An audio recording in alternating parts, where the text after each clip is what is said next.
at the halfway mark, still a long way to go.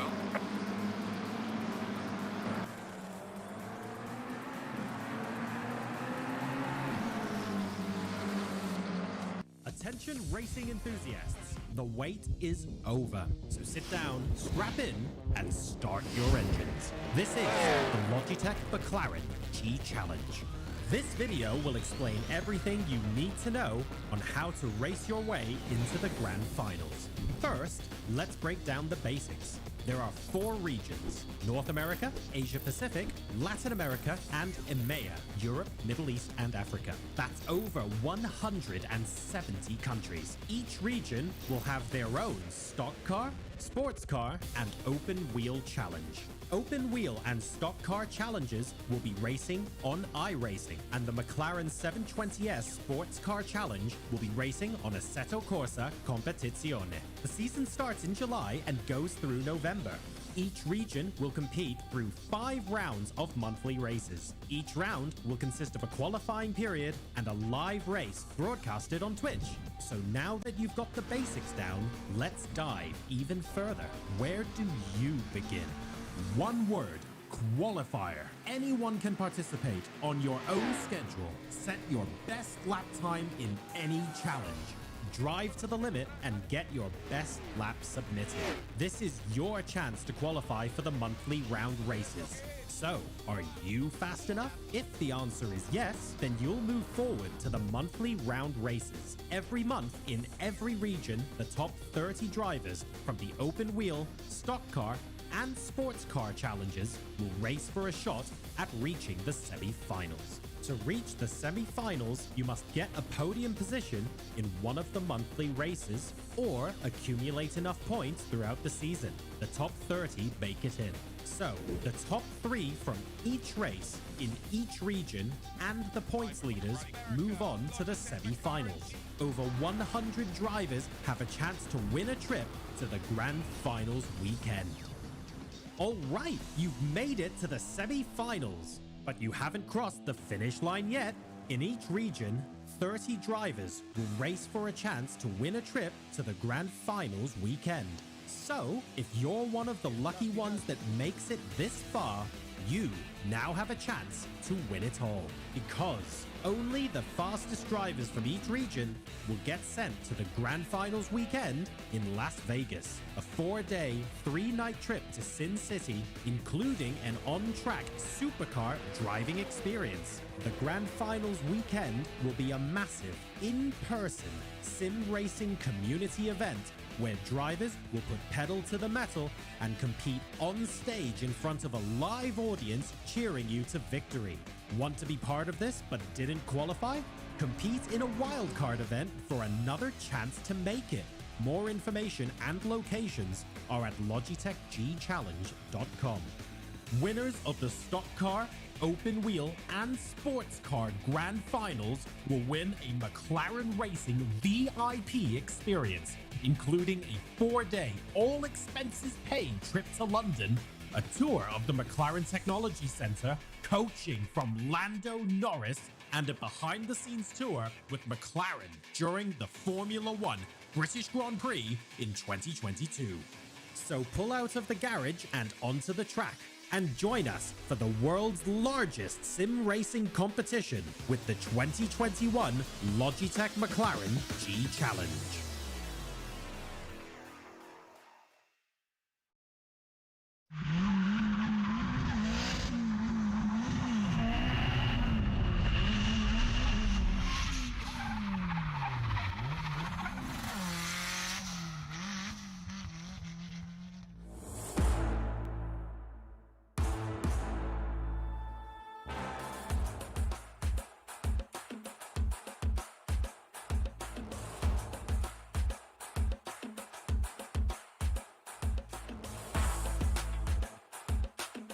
プロフェッショナルドリフトドライバーの田口和也です。ドリフトって非日常的な車の動きをしているので、見ているお客様を楽しませられるっていうのがドリフトの魅力だと思っています。決して安全ではない、一歩間違えばクラッシュになってしまうっていう危険と隣り合わせの興奮っていうのが非常に自分自身で運転している中では魅力でありますね。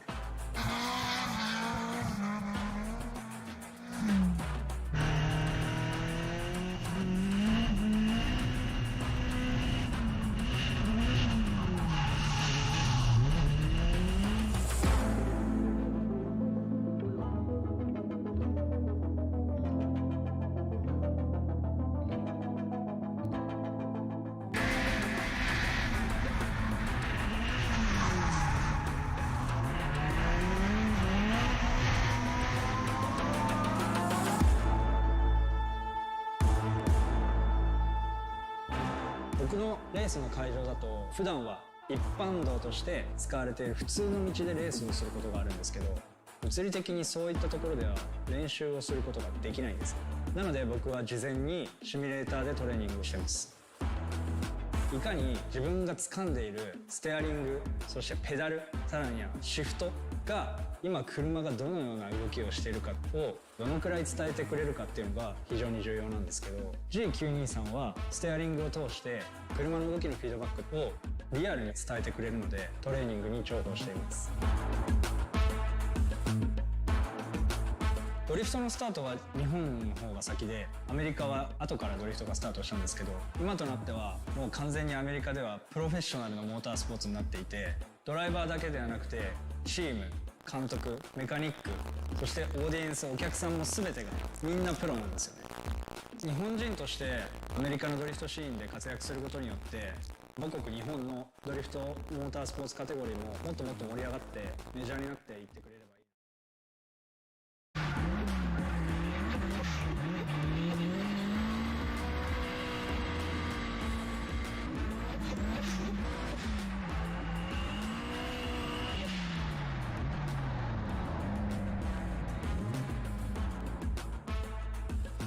G923 は僕にとっては欠かせない存在ですね。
Am I allowed in here? Normally I'm behind the wheel.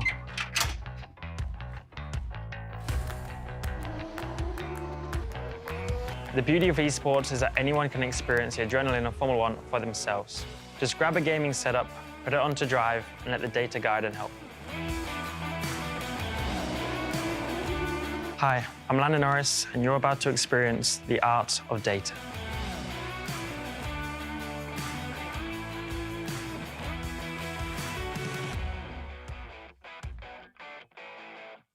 I think the biggest advantage of the G923 for me is just how realistic it is. The feedback that you get as soon as you plug it in, it was pure enjoyment as soon as I started driving. This is kind of the closest I can get to accessing that adrenaline and emotion of being on a gravel rally stage in Finland and flying over those crests.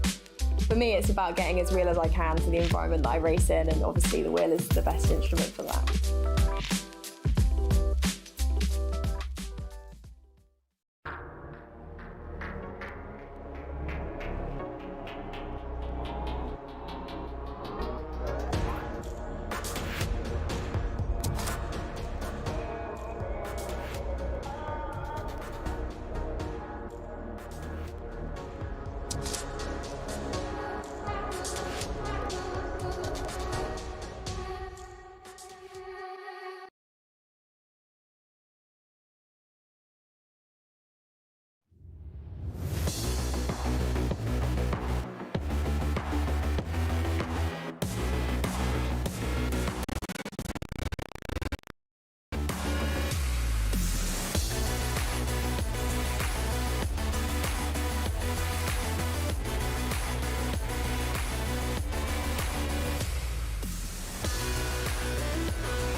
Welcome to the Logitech McLaren G Challenge Round 2 race. Earlier we watched Europe, the Middle East and Africa compete, and now we get to watch Asia Pacific. My name is John Sargent and joining me today is Luke Crane. Luke, good to see you again. How are you doing this fine morning? I'm really good. It is very early in the morning. I've had a nice shower. I've got changed into a bright shirt because I'm feeling like there's going to be some special racing ahead for us all. There absolutely is. Very, very strong stuff today. There's our second set of races today, of course, and I'm really looking forward to seeing what's in store. If this is your first time tuning into the Logitech McLaren G Challenge, first of all, a very warm welcome to you. And if you're wondering what this weekend's broadcast is all about, then look no further. This video that we're about to show you explains everything you need to know, not only to watch, but to get involved yourself and potentially have a shot at winning some money can't buy prizes in Las Vegas. Say what? Take a look at this. Attention racing enthusiasts, the wait is over. So sit down, strap in, and start your engines. This is the Logitech McLaren G Challenge. This video will explain everything you need to know on how to race your way into the grand finals. First, let's break down the basics. There are 4 regions: North America, Asia Pacific, Latin America, and EMEA, Europe, Middle East, and Africa. That's over 170 countries. Each region will have their own stock car, sports car, and open wheel challenge. Open wheel and stock car challenges will be racing on iRacing, and the McLaren 720S Sports Car Challenge will be racing on Assetto Corsa Competizione. The season starts in July and goes through November. Each region will compete through 5 rounds of monthly races. Each round will consist of a qualifying period and a live race broadcasted on Twitch. So now that you've got the basics down, let's dive even further. Where do you begin? One word: qualifier. Anyone can participate on your own schedule. Set your best lap time in any challenge. Drive to the limit and get your best lap submitted. This is your chance to qualify for the monthly round races. So, are you fast enough? If the answer is yes, then you'll move forward to the monthly round races. Every month in every region, the top 30 drivers from the open wheel, stock car, and sports car challenges will race for a shot at reaching the semi-finals. To reach the semi-finals, you must get a podium position in one of the monthly races or accumulate enough points throughout the season. The top 30 make it in. So, the top 3 from each race in each region and the points leaders move on to the semi-finals. Over 100 drivers have a chance to win a trip to the grand finals weekend. All right, you've made it to the semi-finals, but you haven't crossed the finish line yet. In each region, 30 drivers will race for a chance to win a trip to the grand finals weekend. So, if you're one of the lucky ones that makes it this far, you now have a chance to win it all. Because only the fastest drivers from each region will get sent to the Grand Finals weekend in Las Vegas, a 4-day, 3-night trip to Sin City, including an on-track supercar driving experience. The Grand Finals weekend will be a massive, in-person sim racing community event where drivers will put pedal to the metal and compete on stage in front of a live audience cheering you to victory. Want to be part of this but didn't qualify? Compete in a wildcard event for another chance to make it. More information and locations are at logitechgchallenge.com.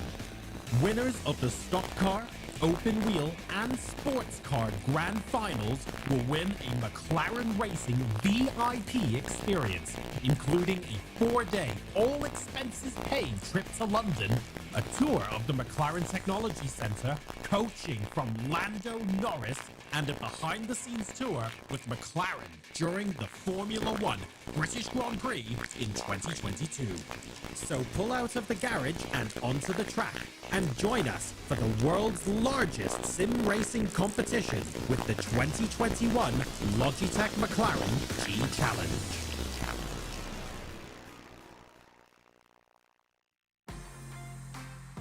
Welcome back. Hopefully that explains everything you need to get involved. Of course, you can play on Assetto Corsa Competizione or iRacing, or you can play on both. Feel free to submit as many laps as you want across all 3 of our racing disciplines. It doesn't matter, over the course of all 5 of our online months, and we will broadcast, of course, the round races to you, and you are in with a chance of making it to the semi-finals and potentially the grand finals in Las Vegas as well. Plenty of opportunities, Luke, for people to get involved at home.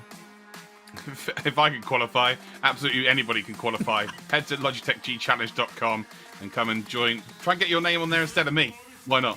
I think Luke said it brilliantly. I'm expecting Luke's name to be up on all 3 of the disciplines that we have later on tonight. Let's take a look and see whether you're here as well. But shifting back to today's show, let's talk about the format. Luke, explain to our viewers how today's races are going to go down.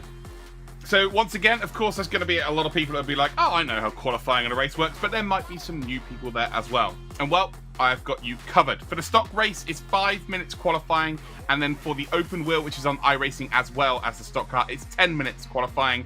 They will be qualifying on their own. So you'll see qualifying and go, oh, there's only one car on track. They've effectively got their own server, if you like, within one server.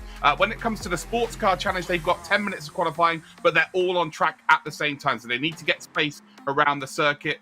Players are awarded points after each race, from 1st down to 30th, but it's all about the top 3. Those top 3 automatically qualify for the semi-finals. All of the points scored over the 5 months. If you don't get the top 3 and you're one of the top scorers in terms of consistency across the competition, you could also book your ticket to the semi-final.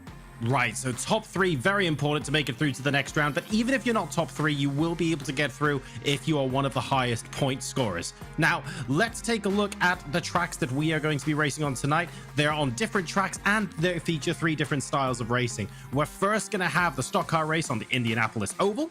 The second race will be the open wheel race on Suzuka. And the last race will be the sports car race on Kyalami.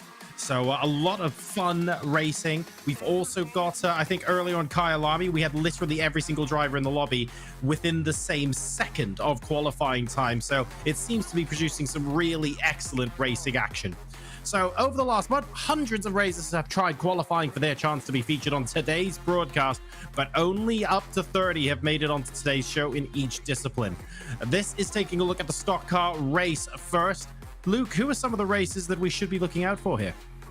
Well, all 3 qualifiers from month 1, so the top 3 from the race, have managed to make it to tonight's final as well. That is indeed Matt Danston, Barry Neal and Ryan Jones.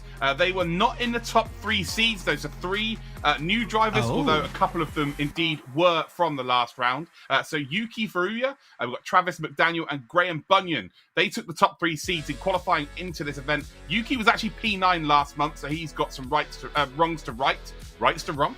We've then got Travis, who missed out by 1 spot. He was in 4th position, and Bunyan was in contention, but was involved in an incident early in the race and actually finished 8th. Watch out, though, for Logitech G Altus driver Bo Albert, one of the very best iRacing drivers in the APAC and across the world. Plus, returning driver Josh Perwin, we all know how good he is. Yuki produced a 51.578 to take top spot, a full 10th clear of absolutely everybody. So that is the stock car covered for you.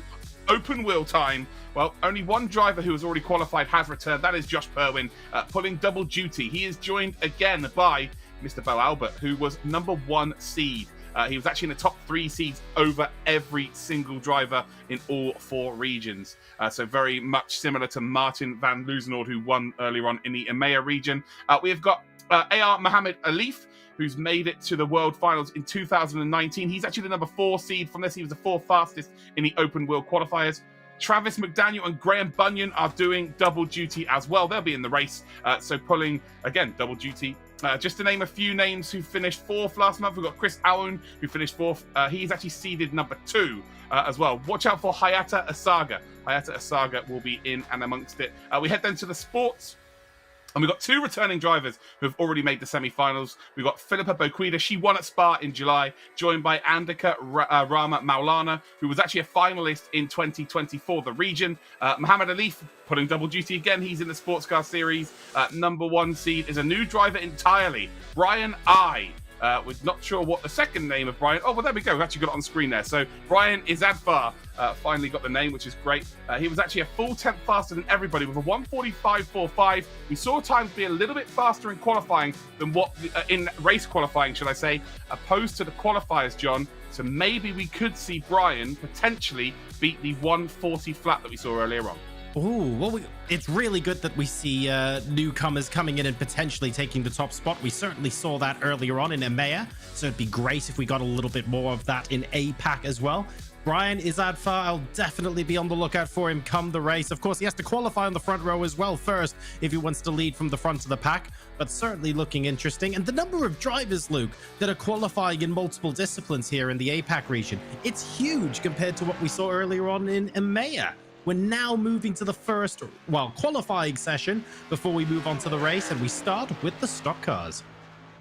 Yeah, sim racing is huge in the EMEA region. We know that. It's kind of always been the most competitive. And this is why you're going to see people pulling double duty or sometimes triple duty in the other regions, where it's just starting to get a little bit more fresh. Lots of new people coming through. So that's kind of what the situation is, really. I'm expecting that. We've just seen actually in the sports car, there's 30 drivers in there this time, which is something we did not have last time. We had around about 18. So it's growing. In all of the regions, we're seeing some of the very best times being produced by all of the regions now as well, which is very, very encouraging. Again, you know, a 1:40.545 is one of the fastest times. You know, that would have put that driver 12th on the grid in the EMEA region. But again, we know that the times are going to be faster in an official lobby or an official server as we've got here. So I'm excited to see how this goes down in terms of the oval here. This is going to be super, super interesting. I do feel like we're missing a couple of the names here. I was expecting to see Bo Albert. Doesn't look like he is going to be there in the session, unfortunately. It looks like Josh Perwin is not going to be there either. But we've still got 13 drivers. Top 3 from these will indeed go through to the next phase. And it should be pretty exciting, John. It should be indeed. I'm hoping that we see more of the drivers consistently put in some good performances across the months, because at the end of the day, even if you're not one of the top 3, having a consistent finishing position and getting those points on the board will also give you an invite to the semi-finals in December. So it's a pity that we're not seeing a couple of the names in the qualifying list in the lobby, but 13 drivers here competing for 3 automatically qualifying spaces. Should be quite tight still. That's less than a quarter of the lobby that's going to automatically make it through after today. So definitely not a time to rest on your laurels or slouch. If anything, maybe take advantage of the absence of a couple of the drivers we would normally expect to see here and try and snag a place. Why not? Yeah, for sure. That 2 of the drivers out of the 3 that have already qualified will be in this race. The driver that's not going to be here is Ryan Jones. So he's already qualified. He doesn't have to worry about anything, so he's not in this session. But we've got Barry Neal and Matt Danson. Matt Danson currently second then on the grid as it stands. And then Graham Bunyan down in 10th position, yet to get a lap time in. So, yeah, Travis McDaniel, he indeed is looking to potentially qualify this week. Did not go particularly well last time out. Again, missing out by that 1 position.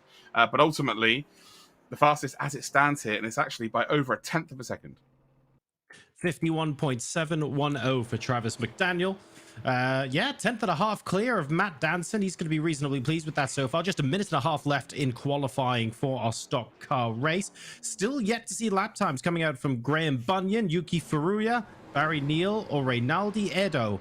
Hopefully we'll be seeing them put a lap time or 2 on the board. And Stephen Butcher looks like with a 54.5 might have had a little bit of a mistake. I don't know if there'll be enough time to rectify that now, whether that was an issue on the outlap or something affecting the car for qualifying session. He might have to deal with starting from 9th or lower as it currently stands.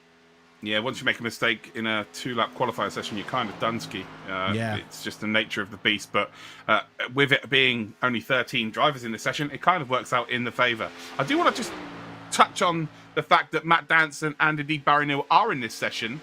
It's good for drivers if they beat them.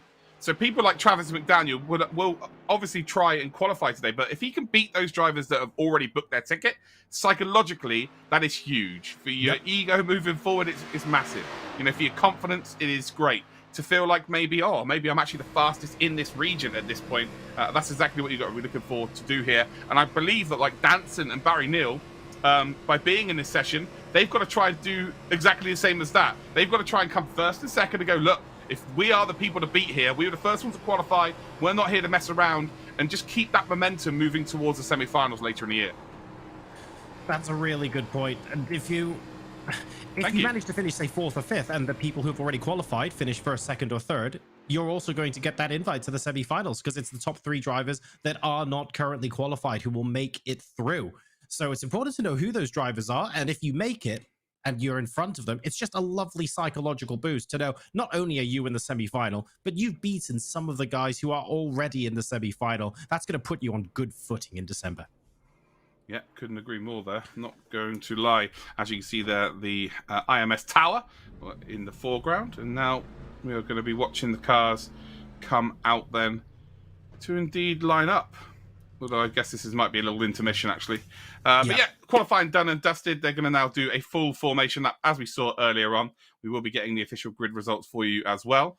But yeah, it's kind of pretty much expected the drivers we were going to see at the front end. And Julie, they have delivered. Again, same conditions as what we had earlier on, being the track temperature is a little bit warmer, actually, should I say, which should make it a little bit more difficult to keep the tyres in check. So the last few minutes of the race we saw earlier on, the leader started to struggle. P2 started to struggle because they went out really, really quickly. So we're probably going to expect to see the same once again. Tyre degradation going to be a big factor here in the race. At the end of the day, with the cars getting so close to the wall, you don't really want to mess around with that. So drivers need to be very attuned to the track conditions and how their cars are going to be responding. Just a shade under 40 degrees Celsius on the track, 25 degrees Celsius ambient here at the Indianapolis Motor Speedway. Massive complex with the cars there. Really gives you a bit of a sense of the atmosphere and majesty of the circuit in real life, which we have been lucky to visit ourselves, of course, Luke. Here are the results now from qualifying.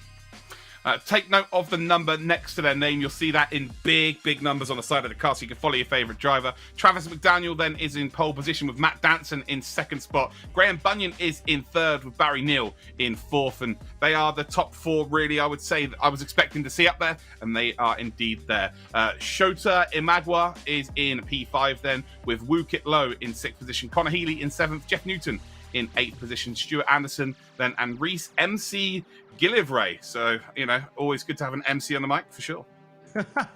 Absolutely right. Stephen Butcher now in 11th, lining up ahead of Yuki Furuya and Rinaldi Edo, who appears they didn't actually manage to set a time during the qualifying session. Not 100% sure what's going on there, but hopefully we'll get to see them in some very exciting, maybe they might be able to make it up to the mid-pack sort of during the early stages of the race, and you never know what's going to happen if there's an incident on track as well. Obviously not where you want to be starting if your goal is to win the entire thing or make your way up to the top 3, because some of these drivers are really tough to catch up to, let alone pass. Yeah, Yuki Furuya is actually the number 1 seed coming into this, so I'm assuming that they've decided I'm just not going to put a qualifying lap in. I'm expecting it to be absolute carnage, and I can make my way to the front. Yeah, well, for sure. Or we're going to put an absolute show on for us. So, yeah, I'm hoping for the latter here. So, come on, Yuki. Time to shine. P9 last time out. Can you potentially make it all the way to the front today? As we then do indeed head on our formation lap. Whew, it's pretty exciting here. Again, all of the names and stuff are jumbled up on the left-hand side of your screen.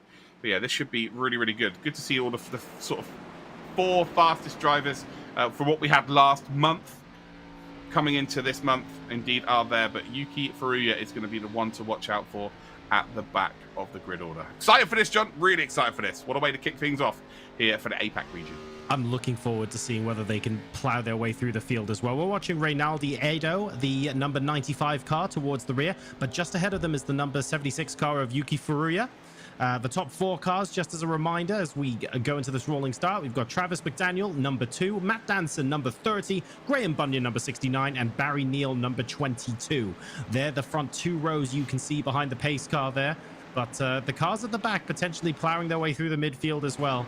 So we've got a pretty good idea of who's who and how far they have to go to try and make one of their top 3 dreams come true so that they qualify immediately for the semi-finals here. It's all to play for across these 20 laps.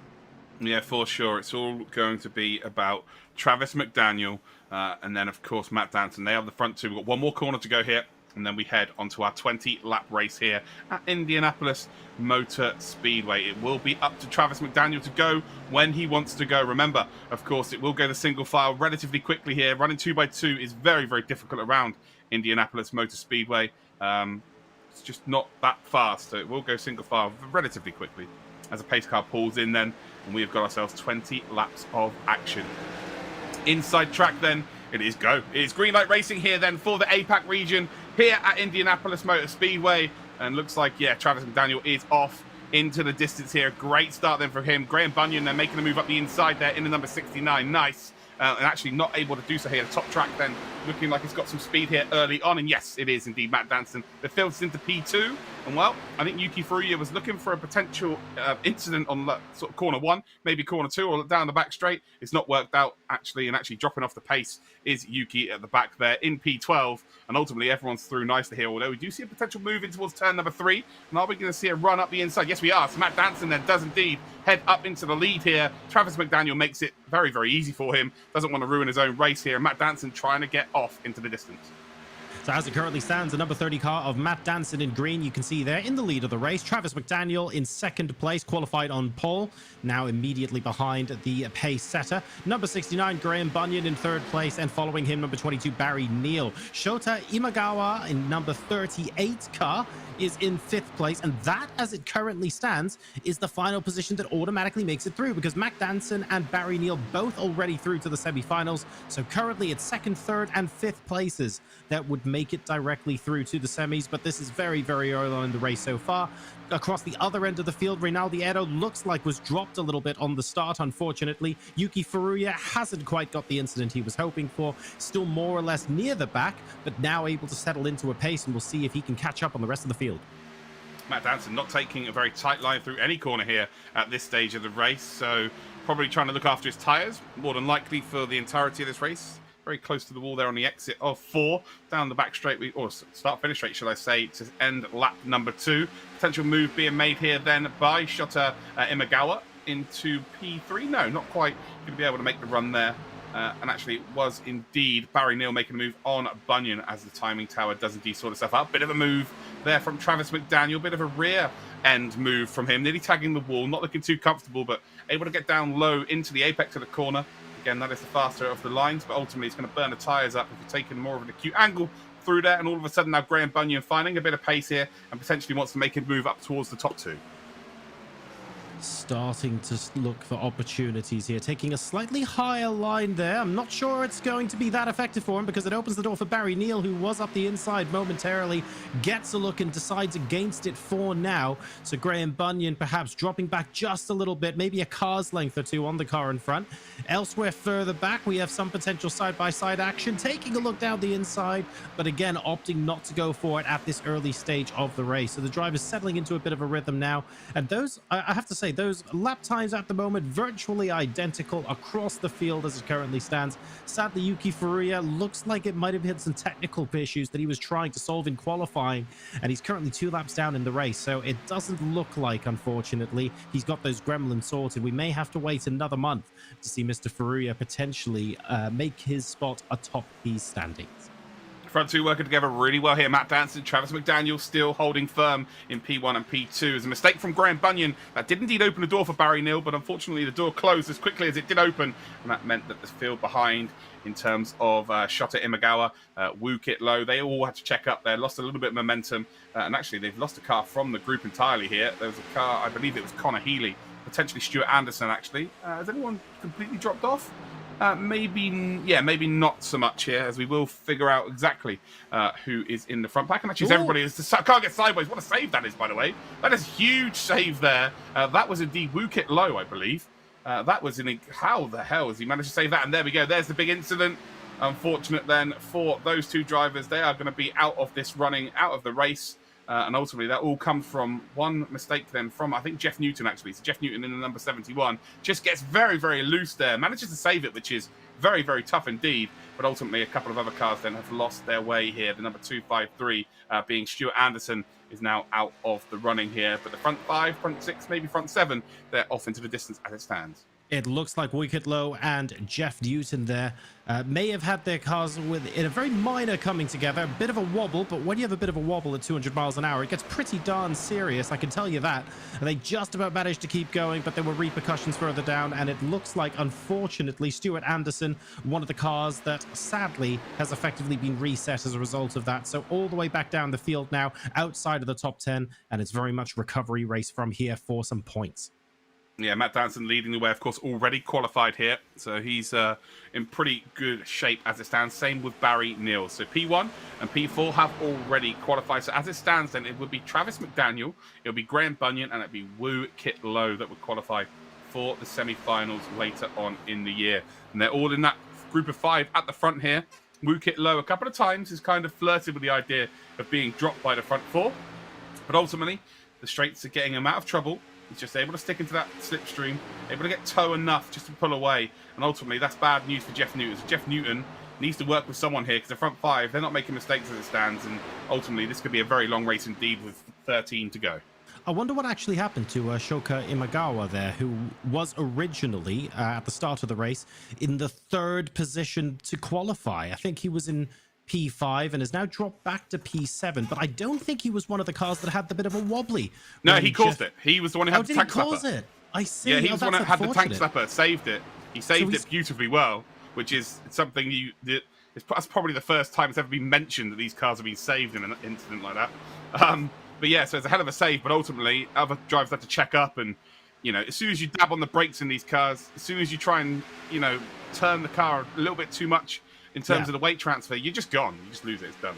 Well, let's take a look at one of the cars that perhaps didn't quite survive as well. Let's check out one of the Quantum Play replays. Quantum Play, of course, the future of modern banking. Make your move here, and we're on board. Oh, take a look at how the number 253 car of Stuart Anderson lost out as a result of all of that, trying to weave his way through the traffic. And it was the number 9 car that unfortunately sideswiped the front of him. It felt like he was a bit of a passenger in all that, Luke.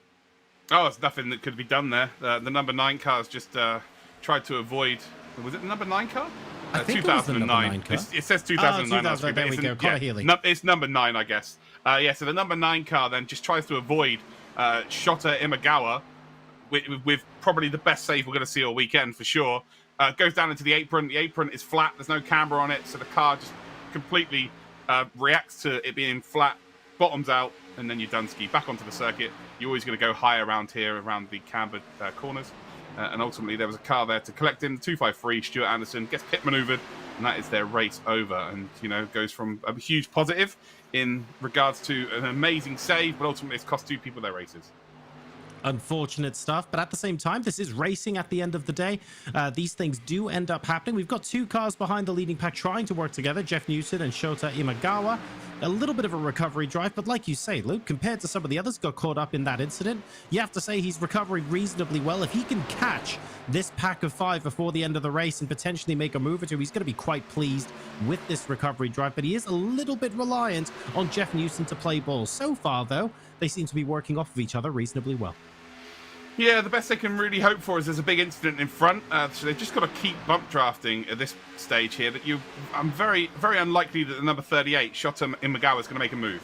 It's kind of got to try and bump draft, but when you've got 5 cars in a group working together, it's almost impossible. I don't know if a lot of people may not be NASCAR fans here or not followed the NASCAR series, but maybe they followed cycling. It's very similar to cycling in the regards that if you make a breakaway with 2 or 3 bike riders, you could get away for a certain amount of time, but then if you've got 200 people in a peloton chasing you, it's so easy for them to catch or reel in a gap of maybe a couple of kilometers. But as you can see here, within 2 laps, they've maybe gained a second and a half. These 5 working together beautifully well. The car has to do a lot less work in a straight line, of course, because there's a big hole being punched in the air, especially the 5th car in the line there. They've got absolutely nothing to do. Just make sure you're sticking on the back.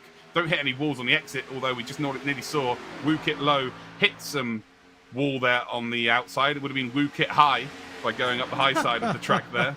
But just about sticks in a toe here and just doesn't want to lose it. As soon as he loses that toe, he will be caught by the 2 behind. So you just stick with these 4 cars in front.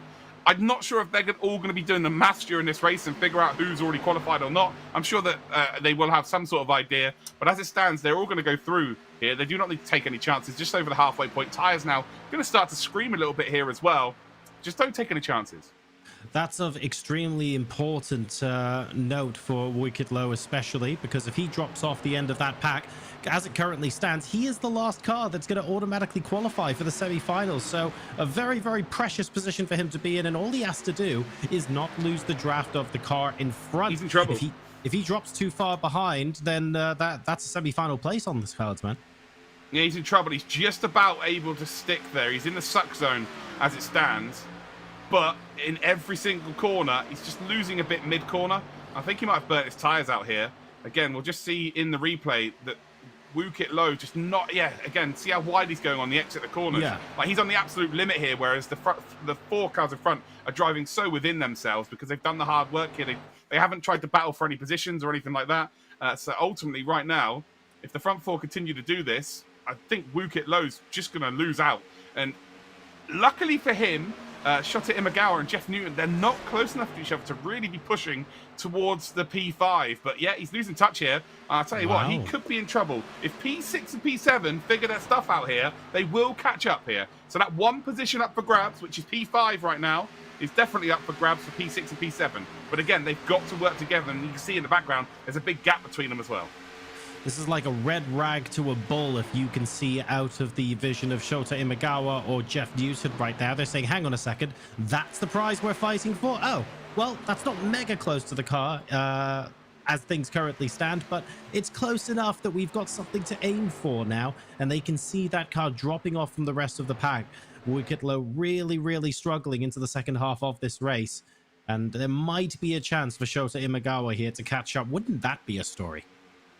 Yeah, for sure. It's 3.5 seconds, though, so I find it very hard to believe that it's actually going to happen here with only 7 laps to go. You've got to find half a second a lap, which is a lifetime pretty big in oval racing, regardless of how technical this circuit might be compared to some layouts that we will go to across this season.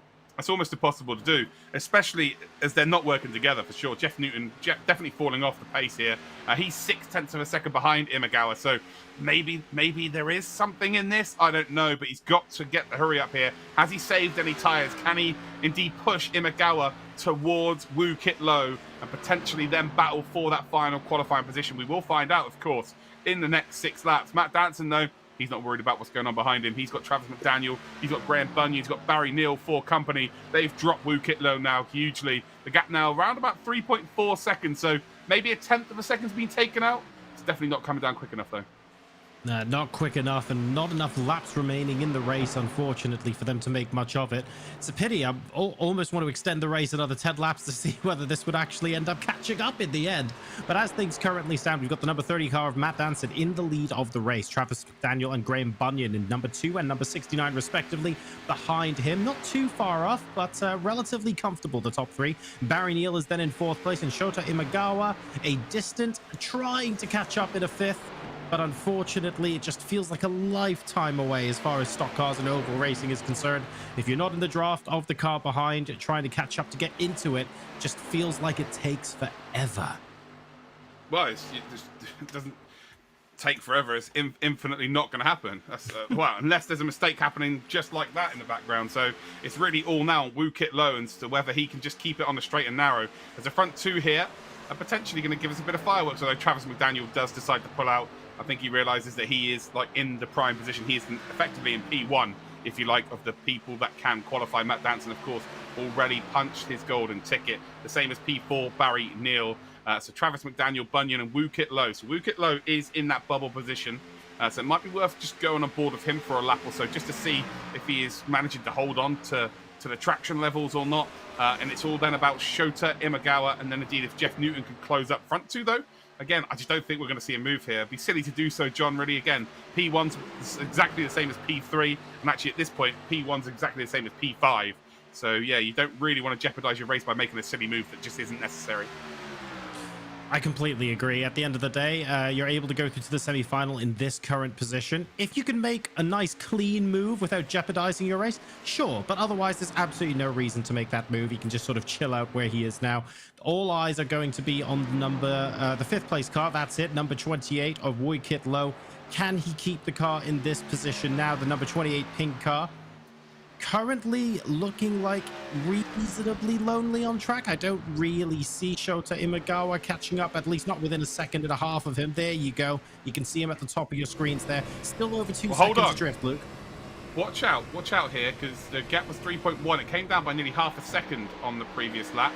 So it'd be interesting to see what the gaps are here of the driver between Pete. Here we go. So the gap now is, well, it's now 2.8. So it is closing in for sure. It is closing in big time. 2.7 actually. So it's about 0.4 of a second a lap. But again, it's only going to get slower and slower and slower here. So Shota Imagawa really is gunning for this final qualifying spot.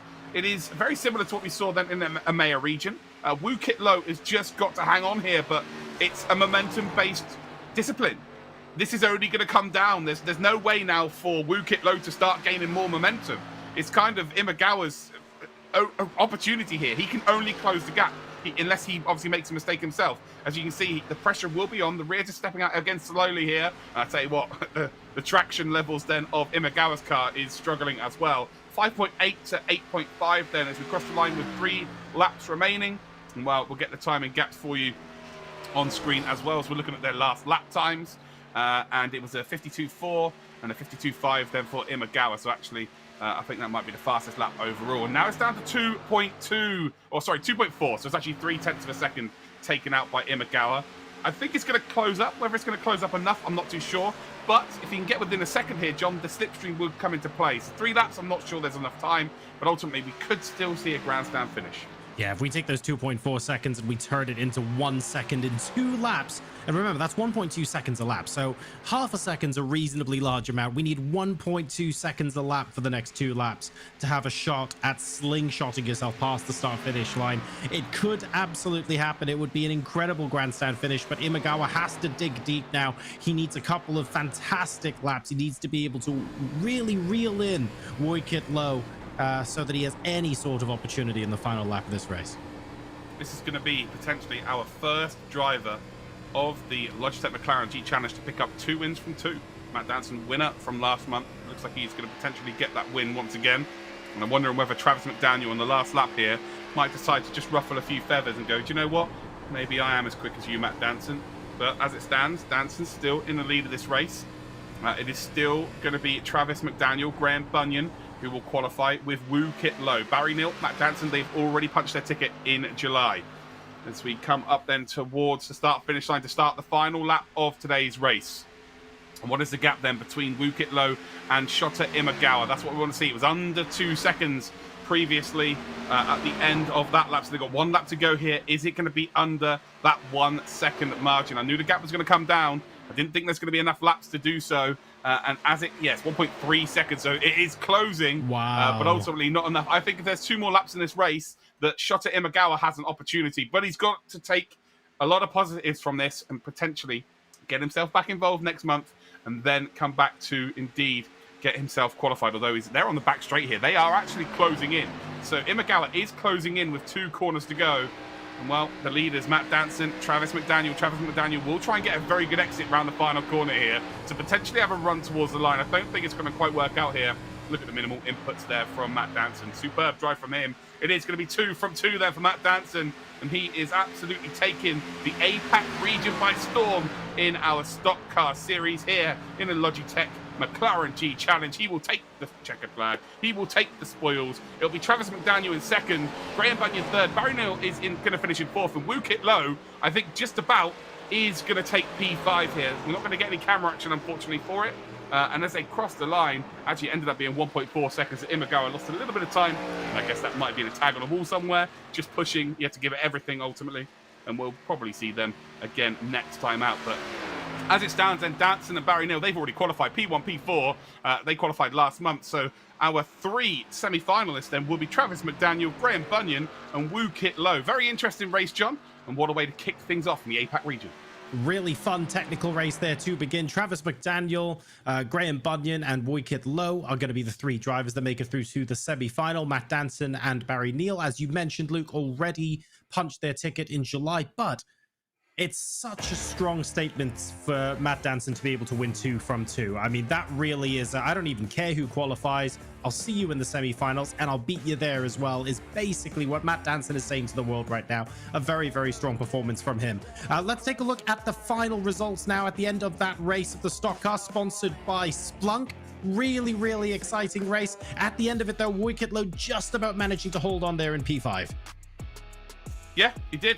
As you can see, Matt Danson, it is 2 wins from 2 this Logitech McLaren G Challenge season. And again, he's going to be feeling really, really good. And what better way to get into your competitor's head than to beat them every single month going into the final or the semi-finals? He's just going to be feeling super, super pumped. Travis McDaniel punched his ticket to the next round as well, same as Graham Bunyan. Barry Neal was already there. And again, he's trying to do the same as Matt Danson. He wants to try and beat everybody each and every week. Again, just to let everyone know, I'm the big dog around here. And then we've got Woikitlo, who indeed takes P5 and the final qualifying position. Just in behind them, when we had Shota Imagaru did try and close up. It would have been so much better if Jeff Newton could hang around. In the end, it was 5-second disadvantage then for Jeff Newton. Reynaldi Ido finishes 4 laps down. Stephen Butcher the same. Reese MC Gillivray finishes down at P10. They're all DNFs, unfortunately, as well as Stuart Anderson, Connor Healy, and a very big shame, Yuki Furuya. Looks like there may have been some sort of issue, like you said earlier on, John, technically. But again, seed 1 coming into this today, I'm sure we're going to see Yuki Furuya back again next time out. So here are some of the moments from that race. This is the start of the race as well. We were wondering if the cars at the back were going to be able to charge through the field, but sadly, Yuki Furuya ends up DNFing from this. A massive wobble, eventually taking out the number 253 car there as well. Huge shunt, sadly, for a couple of them. And that does mean that several end up retiring from the race. Rest of the pack, though, looking like they're able to come through just fine. A couple of tags of the wall, not particularly friendly there, unfortunately. That was the number 71 car of Jeff Newton, which might explain why he fell off the pace just a little bit. And Woikitlo ultimately finishing in 5th to grab that final qualifying position for the semi-finals, finishing just ahead of Shota Imagawa. Perfectly summed up, John. Again, what a way to kick things off. Another 3 qualifiers through to our semi-finals. I think we're going to see the discipline get stronger and stronger and stronger as the months do go on. As we've seen pretty much from the first month to this month, it's kind of acting like an advertisement and more people are starting to get involved. So yeah, the field by the time it gets to the semi-finals is going to be super, super strong. Razor thin margins here in the stock car, but Matt Danson proving that he's at least 1 cut above the rest as he wins 2 from 2 in the Logitech McLaren G Challenge. Don't forget, you at home, you can join the race as well. Use !giveaway and visit the link in Twitch chat for a chance to win Logitech G gear and iRacing credits. Make sure to check that out and enter the giveaway yourself. Really, really good opportunity for you guys to get involved. You don't have to be participating. You can simply be watching the stream and you could win one of these. We also want to say a massive... Yeah, go for it. Can I... right, okay, so I'm going to go to Twitch. Type exclamation mark giveaway. Okay, and if Luke Crane manages to win, well... Good Who luck. knows? Don't forget as well, we want to say a massive thank you to Splunk, Logitech G, Quantum Pay, and McLaren for helping us put together these streams, not just in the APAC region. We had a mayor earlier today. We're going to have North America and LATAM tomorrow as well. They're the ones who are able to help us put on everything that you see here today. So a huge thanks to them. Now, we are going to be moving to Suzuka next. We're going to be in the Dallara IR01 cars. It is, of course, the open wheel race. Grab yourself a drink, maybe a little bite to eat, and we'll be back after this break with the open wheel challenge. See you then.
Attention racing enthusiasts, the wait is over. So sit down, strap in, and start your engines. This is the Logitech McLaren G Challenge. This video will explain everything you need to know on how to race your way into the grand finals. First, let's break down the basics. There are 4 regions: North America, Asia Pacific, Latin America, and EMEA, Europe, Middle East, and Africa. That's over 170 countries. Each region will have their own stock car, sports car, and open wheel challenge. Open wheel and stock car challenges will be racing on iRacing, and the McLaren 720S Sports Car Challenge will be racing on Assetto Corsa Competizione. The season starts in July and goes through November. Each region will compete through 5 rounds of monthly races. Each round will consist of a qualifying period and a live race broadcasted on Twitch. So now that you've got the basics down, let's dive even further. Where do you begin? One word: qualifier. Anyone can participate on your own schedule. Set your best lap time in any challenge. Drive to the limit and get your best lap submitted. This is your chance to qualify for the monthly round races. So, are you fast enough? If the answer is yes, then you'll move forward to the monthly round races. Every month in every region, the top 30 drivers from the open wheel, stock car, and sports car challenges will race for a shot at reaching the semi-finals. To reach the semi-finals, you must get a podium position in one of the monthly races or accumulate enough points throughout the season. The top 30 make it in.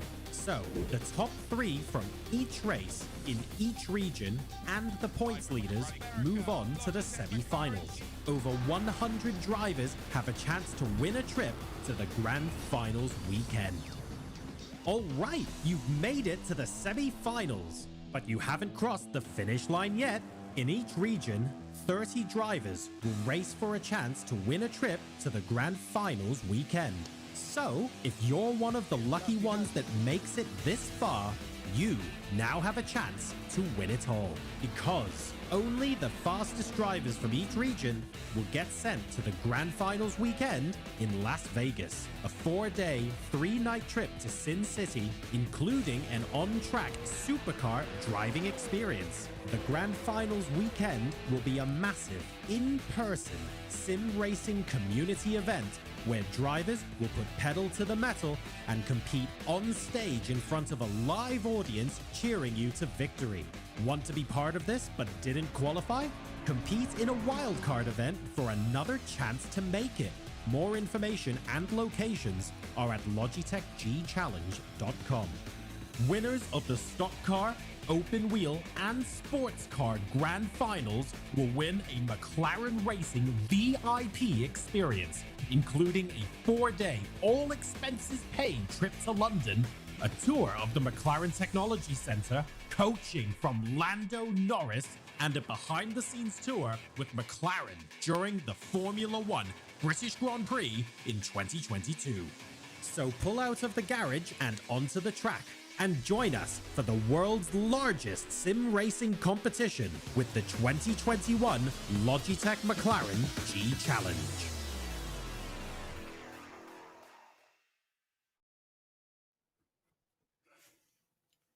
Welcome back, everybody. We are now into the qualifying session for our open wheel race. For those of you who are just joining us, we've just finished the stock car segment of the Logitech McLaren G Challenge, and we're now moving on to Suzuka, where the drivers are going to be in the Dallara IR01s as we try and complete laps of this absolutely beautiful driver's circuit en route to a race that will decide which 3 will automatically qualify for the semi-final.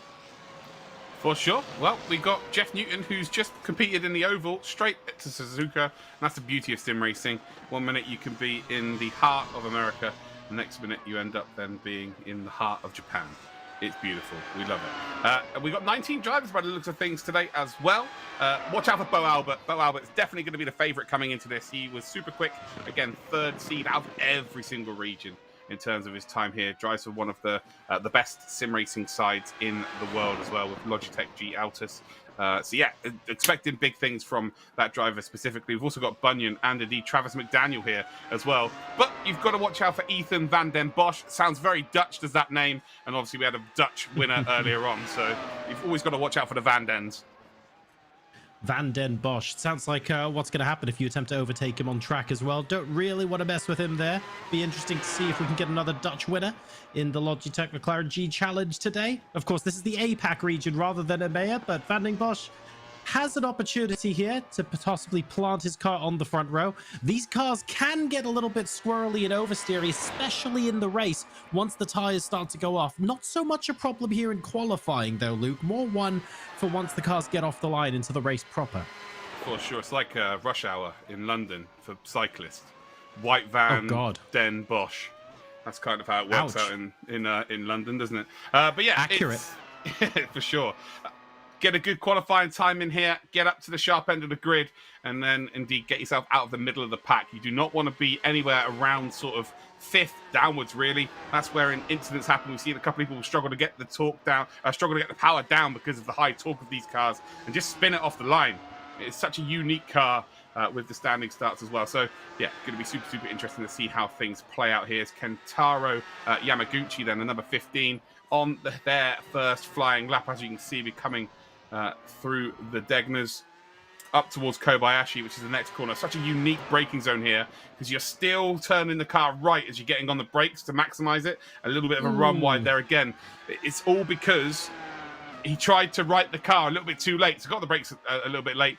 The rear right locks up, and unfortunately that's going to lose your lap time, and the tires go off so quickly here. So it's so hard for you to really recover any of that lap time in your second attempt here. In the first open lap where you're trying to get some warmth into the tires, that is using valuable tire wear. So your first lap normally is the fastest, realistically. Kentaro Yamaguchi then up towards 130R. Does he lift? Nah, absolutely not. Absolutely not indeed. Down towards that final chicane, we see the very famous Ferris wheel. If I went to Suzuka, that would be the last place I'm going. But I would look at it, I would admire it, and probably take a picture with it, but I would not be on it. Across the line we go. Bo Albert then a 30.490, a little bit off the 29s that we saw earlier on, but he indeed is the man to beat. Although Chris Aoun then has just done a 130.1, so we're now starting to see the times come down towards that 129 mark, and yes, the times are very quick indeed. So a poll to go out on Twitter later. Use the hashtag Logitech G. How fast do we have to make the Ferris wheel turn before Luke is vaguely interested in riding on it? Answers on a postcard, please. And hopefully health and safety will be able to get those ones past us as well. Very close to the 1 minute 29s now from Aoun. I believe that was a 130.1. So plenty of scope for some of these cars to dip below that point, with 3 drivers in the 130 and 4 more in the 131. Still room to improve here. 5.5 minutes left in this qualifying session, so we could see these times tumble yet. What's the best time around Suzuka in these cars? 130. You get it? 130R? Oh, I wish I had my badum tish sort of I'm here all week, sound ladies effect. and gentlemen. Chris Aoun right now was actually P4 last time out, so he missed out by 1 position to qualify. But he's currently in pole spot, so he's learnt from that last race, and looking forward to going through here. Shota Imagawa, by the way, is also in this race, double duty. Which is interesting to see. A lot of double duty. It's great to see. Calix Poons moved up into P5. Oh, a lot of cross steering there, righting the car. Stuart Vaughan across the line. Any improvement there is, Stuart Vaughan does go P4, second row of the grid for Stuart. It's a great qualifying time there, a 30.9. Again, not really of the times that we did see earlier on this afternoon. Was it this afternoon? Was it the evening? I don't even know. What is time at this stage? No one knows. It's all relative, Luke. Yeah, it is all relative. That's for sure. We have now got Phil Blackburn, number 420. Just does a 34.657. Good enough to be in the top 15, as we haven't got 15 times as of yet. A couple of drivers maybe waiting later on here. And actually, good enough for P13. Jeff Newton up to P9 then. We've then got Mohammed Katurbi, who is in P8 as it stands. But yeah, a few drivers maybe decided to start from the back here, expecting there to be absolute carnage down towards turn number 1. The first sector being a huge pinch point. It's just a load of sets of S's after the double apex turn number 1 and turn 2. So yeah, we were expecting that to be the case in race number 1. It wasn't really. It was kind of clean. But today here, there's a few people gambling on the fact that that is going to be a thing.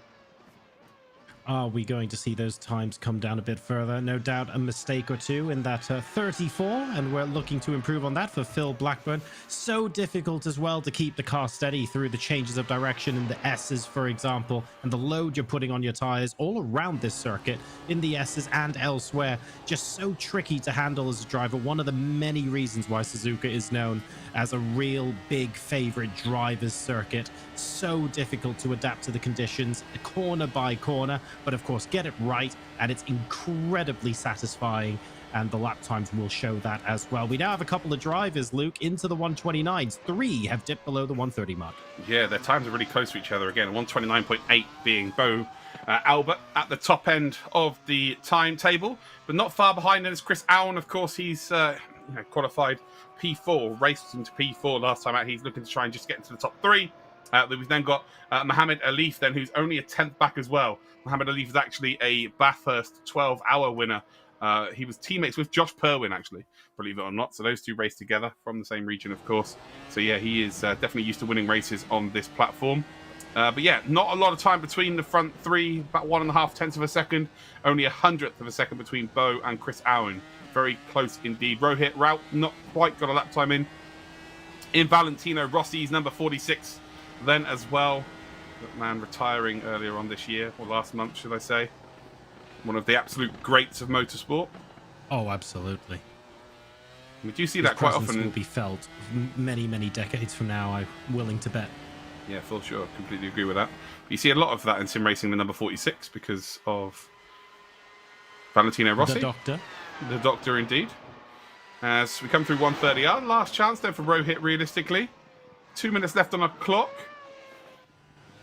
We've got 14 times in, so a few people are waiting till late doors here. Again, they're trying to see if the track temperature comes down a little bit, a bit more grip to work with. But across the line then, and where has Rohit put himself? Well, no lap time there, unless it updates a little bit later. Blackburn then has moved up into P14. We have then got Was that his elk lap? It must have been, yeah. They've just waited really, really late here. Or if you go off the track limits here, you get a 1x. It just deletes the time straight away. Oh, that must have maybe that was it as well. In which case, this really is last chance saloon for Rohit Raut. He can't afford another mistake here. Has to make sure that this lap and this time counts. It's really all or nothing territory for him now. I was really enjoying the cockpit cam there, actually. It was quite nice to see the lines. It looked like really, really tidy. So hopefully we can go back to cockpit cam for the rest of this lap here, just so we can show how... Yeah, there we go. Perfect. Down in towards Kobayashi here. And this looks really neat and tidy. So yeah, Rohit Raut, who hadn't got a lap time in previously for this looks really good, considering I've done a few laps around here and qualified. I should know. No, these are a lot faster than I am, for sure. Down in towards Spoon Curve then. Again, running up nice and wide there to open up the second part. Again, it's very easy to negotiate this corner, but to maximize your time, it's so difficult. Along the back straight we come towards 130R once again. I'm not sure this time's going to be troubling the front 3, but ultimately, a bit too much curve there on entry. It's fine. It's going to be good, but would have lost a little bit of time then. On the brakes far too late there. Again, you can cut the curve there on the inside of both those corners. Around the final corner, you've got to get the power down a little bit earlier. You've almost got to have the rear step out on that corner, and then you've got to control it with some counter steer. Across the line then for Rohit Raut. And it looks like it might have been a 1x, actually, because there's no faster start there in the bottom right-hand corner. Looked pretty tidy, though, so expecting Rohit Raut to be coming through the pack. But no, it is not going to be a lap time. Bo Albert does take pole here by about 100th of a second from Chris Allen. A very interesting session. 3 drivers down into the 129s. Really nicely done there. We've now got a 12-lap race for race number 2 in the open wheel. So that is qualifying open. Let's go ahead and take a look at the circuit conditions and what we can expect for the race coming up before we finalize our grid. So once again, if you're just tuning in, this is Suzuka. This is the open wheel section of the broadcast, and a track temperature just shy of 40 degrees Celsius, ambient temperature of a nice toasty 25, not too much of a breeze as well, and it's going to be overcast conditions for the race here, Luke. Yeah, tyres are going to go off after about 3 laps, as we saw earlier on. So it's all about really managing them in this race. They're not going to be able to go flat out from the start, unfortunately for them. So just keep an eye out on drivers from sort of lap 5, 6, 7 onwards. Maybe just losing the rear out of corners. Again, that's how you maximize your time, but ultimately you do not want to be doing that out of your own control. Here's your grid then. Bo Albert P1 for Chris Aoun is in P2. Mohamed Alif then and Calix Poon are on the second row of the grid. Hayata Asaga and Stuart Vaughan then are your third row. Jackson Starrett and Kentaro Yamaguchi are on the fourth row. And then we've got Mohamed Katubi and Jeff Newton as your fifth row. And that brings us to the top 10. Just behind them, of course, we then have 11th onwards. We've got Ethan Vanden Bosch starting off row 6 alongside Masakazu Kuriyama. Matt Bereswell and Phil Blackburn will make up row 7, and behind them Shota Imagawa, who we just saw in the stock car race, and Graham Bunyan also making an appearance here. Hello to them again. Rohit Raut will be starting in 17th place, and we then have Connor Healy and Travis McDaniel. Again, some familiar names making up the back of the grid. So here we are then, ready for them all to indeed get racing here. So now they have themselves 2 minutes to get themselves on the grid. As soon as everybody has indeed pressed that race button, that means we can just go here. But you'll realize in sim racing, there's always one you're waiting for. Doesn't matter how many people, there could be 3 people in the race, you'll always be waiting for one for the full 2 minutes. That is just the nature of the beast. But as you can see, most of them are on the grid. All of them are on the grid by the looks of things, actually. And we will be off and ready to go here. So we're waiting for the lights to appear on our screen. And while can Bo Albert do exactly what Martin van Loozenor did earlier on this afternoon and potentially, or this evening, could he potentially, actually it was yesterday, Martin van Loozenor, yeah, the time is just completely disappearing. It was a different day. Can he potentially get out in front here? Use Sector 1, use Sector 2 to his advantage. There's no big straights to slipstream and indeed get out into the lead. It's going to be very, very interesting. You've got indeed Chris Allen, of course, finished P4 last time, has some wrongs to right today and just wants to get to that top 3, and they all get off the line pretty well here. Anyone going to lose the car completely? No, they do not. And actually Chris Allen, well no, that's Bo Albert. Bo Albert down to P4 already here, so the favourite to go out and win this race down into P4, and well, he's going to have to make some moves here if he wants to win this race. Did not get off the line very well there at all. Chris Allen leads. Mohamed Alif then has moved up to P2, and I think Calix Poon is in P3, so Bo Albert, pole position, down to 4th position, and it is very difficult to make an overtake through the first couple of sectors here. So big opportunity for the front two to drive away. Drama here on lap 1 of Suzuka in the APAC race. Will Bo Albert be able to stabilize and make his way back? We're not sure, but down to P4 as you can see here. Plenty of opportunity, that means, for other drivers to really make a name for themselves and stamp their authority on this race. Chris Aoun, Mohamed Alif and Calix Poon looking like they are going to be the drivers who benefit, trying to charge back through. I think that might be a move on Calix Poon here, and it looks like down the inside, he's just about able to make it stick. Oh, have I spoken too soon? Oh, very late move there up the inside of very much a Formula 1 move there. If anything, Bo forces the position and actually gets it done here. And I'm not sure that was the best idea, because now he's going to be slipstream all the way down to 130R. And with that kind of aggressive overtake, you can only imagine it's going to be reciprocated very, very soon indeed. And the last thing you want is to have your race taken out of your control. As we come then up towards the final chicane here, as we're on board then with a couple of drivers further back in the order, we will get an exact look as to how the grid has formed here after lap number 1. Bo Albert did not get off the line well, and there we go. So Chris Allen, Mohamed Alif then P2. Bo Albert did get back up to P3. Calix Poon then did lose that position in the end to go back down to P4. Hayata Asaga then is in P5. Stuart Vaughan 6th. We've then got Jackson Starrett in 7th position. So Bo has recovered, got into the top 3. And remember, P1, P2, P3, they all mean exactly the same, qualifying to the semi-finals later on in the year. It's all about making sure you can get one of those automatic invites to the semi-finals, be one of the top 3 drivers who haven't qualified yet, and that will allow you to make it there. Chris Aoun at the moment in the lead of this race, half a second ahead of Mohamed Alif. Bo Albert, well, to be honest, the recovery drive has gone quite quickly from a bit of a nightmare start. 1 and a bit seconds off of 2nd place at the end of lap 1. You can't really complain too much about that. The question now becomes whether he can reel in Mohamed Alif and challenge for that P2. Well, he showed the difference between being an elite driver and a pro elite driver. Bo Albert is, again, one of the very best in the world, and pushing on lap 1 is so difficult with any car within iRacing. It takes a good couple of laps to really get the tyres into a good range, even more so with a car with the torque as the Dallara 01. But he's forced it, he's got the move done, and again, maybe caught Calix Poon napping there, really thinking, oh, he's not going to make a move here. Ultimately, that was not to be, and Bo Albert moves up to P3. Mohammed Alif now under a lot of pressure here. So P1's off on his own now. And let's, again, check out I would say check out the battle for P2, but Bo is already moved up into P2 here. Alif then down into P3. He'll be pretty happy, though, if he just stays in that top 3 position.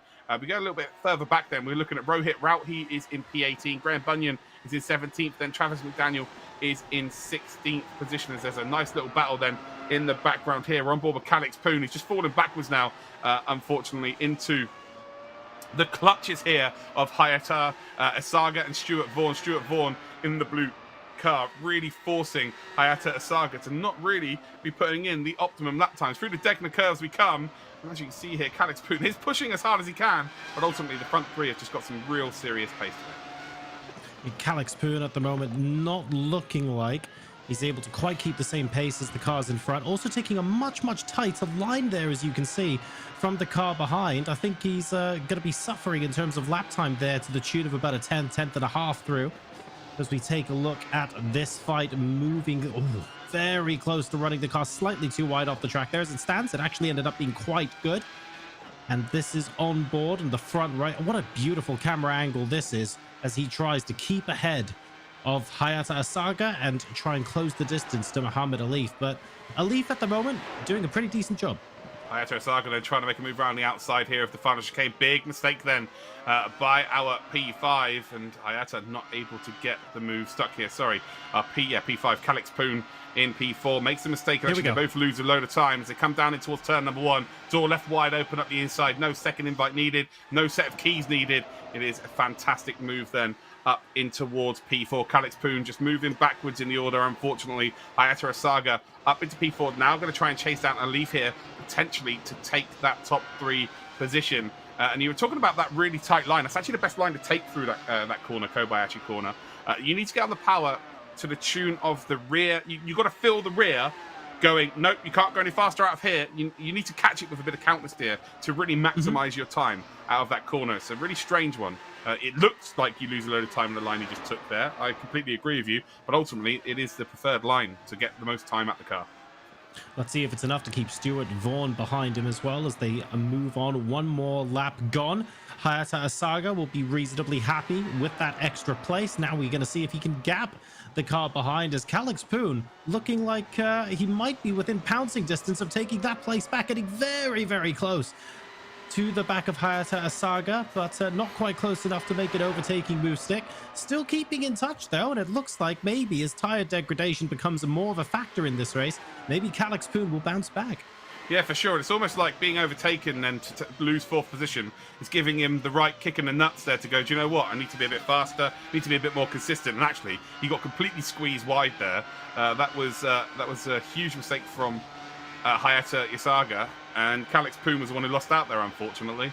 As we come down towards turn number 1, he's going to be pretty happy to have some extra time here. So they come through side by side through turn number 1. This is brilliant stuff from both of them here. It is going to tighten up through the pinch point, up towards the S's. Still side by side between both of them. And Asaga then Calix Poon had to back out. Stuart Vaughan does get the move done there. And while we thought we had move of the day already sort of done and dusted for the weekend, but that is right up there. Beautiful stuff from both of them. Takes 2 to tango, of course. But unfortunately then, it does indeed mean that Calix Poon is just moving further and further backwards.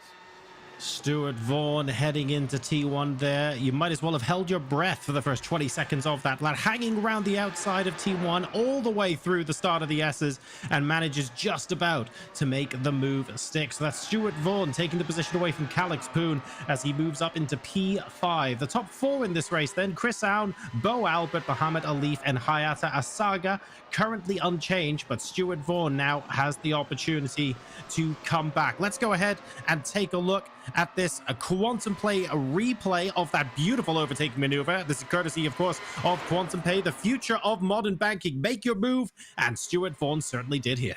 Yeah, absolutely. You see Calix Poon there just says, right, if you're going to make the move, you've got to go all the way around the outside. Stuart Vaughan's like, yeah, okay, no dramas here. I've paid for my ticket, and I'm coming through. And look at this, beautiful stuff. Just squeezes Calix Poon out wide there before they go through the left-hand part of the start of the S's. And it was enough then for him to go, I have to give up this position. We can't go side by side any longer. And it was just really nice from both of them. Both aware of each other's pace, both aware of each other's car. And ultimately, they were hard, but really fair to each other. Hopefully we'll see another such move later on. Calix Poon losing a couple of places, but has been keeping in touch with the cars in front, at least for a lap or two. Let's see if it comes back into his own as a tire degradation and management becomes key to the rest of this race. Now on lap 6 of 12, so the tire's really going to be screaming a little bit now, and the drivers are going to have to work quite hard to make sure they understand exactly where the grip levels are going to be going into the second half of this race. We're on board with Muhammad Alif, a couple of seconds behind P2, and I think about a second and a half ahead of P4 as well. So a little bit of a lonely race so far. For me, the headline here is I believe Hayata Asaga was previously much further behind, so it looks like Muhammad Alif could be getting caught here very slowly. Yeah, but ultimately, if he's just chilling, like I say, he's been on his own for the most part of this race. Any move that's happened on him has not cost him any time. Any move he had to make was earlier at the start of the race into turn 1 where people were making mistakes. And he will probably have the best tyres in terms of tread and wear of everybody at this stage. Bo Albert's had to make some two really aggressive moves. Chris Allen, just by the sheer pace that he's driving around this circuit, is really going to be wearing the tyres down. Muhammad Alif right now is just going to be chilling here. And basically, once indeed we do see P4 close up to the background here, you know, how much tyres will there be left for P4? Alif will be in a pretty good position in terms of being able to defend that spot and maybe even be a little bit quicker in the dying embers of this race. And as we've seen earlier on, it's so important to have something left at the end of the race just to keep hold of positions.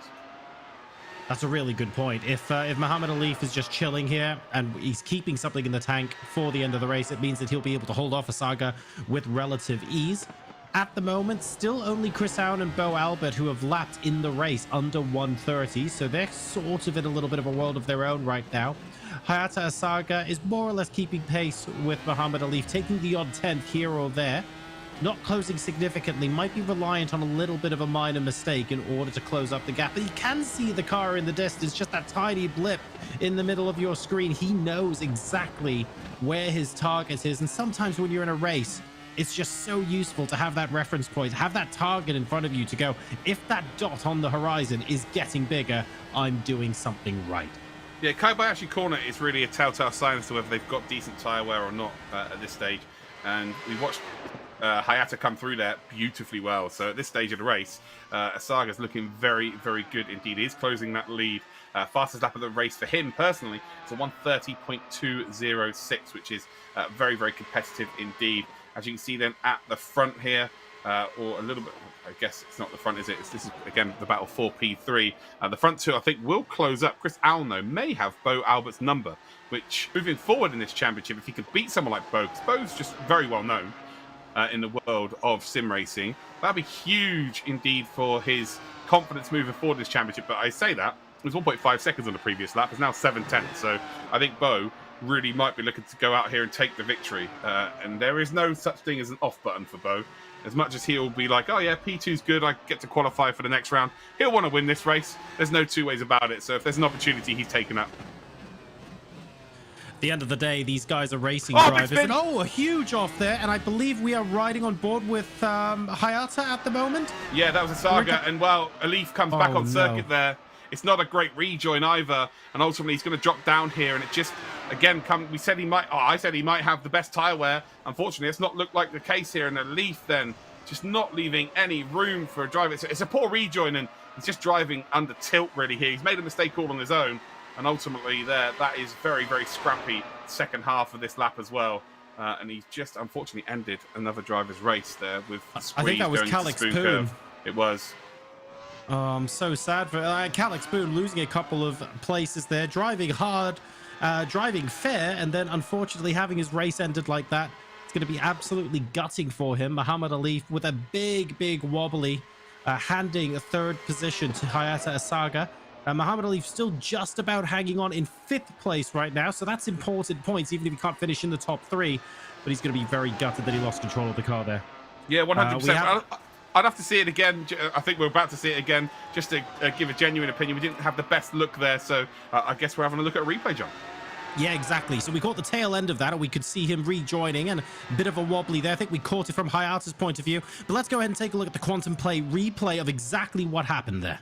Here we go, as we come up towards Kobayashi again. It's so easy to lose the car by just braking ever so slightly late, and he has done. So he's broken late there, and he's tried to overcorrect. He's got on the power, which on the grass here it's like driving on ice, and he's just caught in two minds there. So there's already contact there, unfortunately, but it's not terrible. He's kind of tried to leave the room, but then went the wrong way. And now this is the incident here.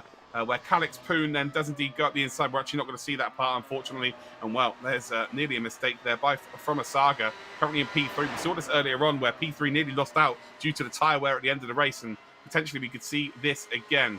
So Calix Poon then 17th position again, race over. Travis McDaniel, Connor Healy as well. Looks like Shota Imagawa is also out of this race, excuse me. Stuart Vaughan, though, is now closing up to Asaga, I think. So Stuart Vaughan, it might be the one to watch out for. I think Asaga is really starting to struggle here with his tyre wear.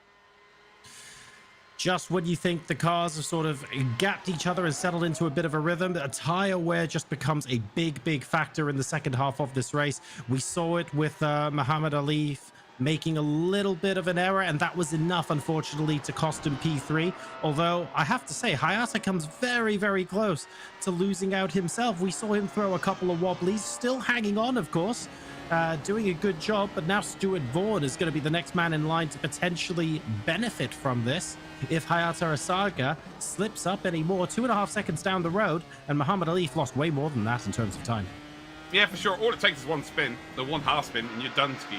You know, especially if the gap's only 2 seconds. You know, a half spin, you're losing 5 seconds plus the time you're going to lose because the tyres overheat. Once they overheat, you're done. Like, you can't get them back into a decent range because you just don't have any tread to work with. So It's almost like driving on 0 tyres, like we said earlier on. It's almost like driving on the rims, effectively. As again, we're on board with Stuart Vaughan. Just has to be consistent now. Just try and put some pressure on. Ultimately, if you get P4, you're going to get some big points moving forward in this championship, but just put some pressure on. Can maybe take a 1/10 or 2/10 of a second out of him. Asaga's going to have the relative on the screen. Just do something to make the other driver in front of you think.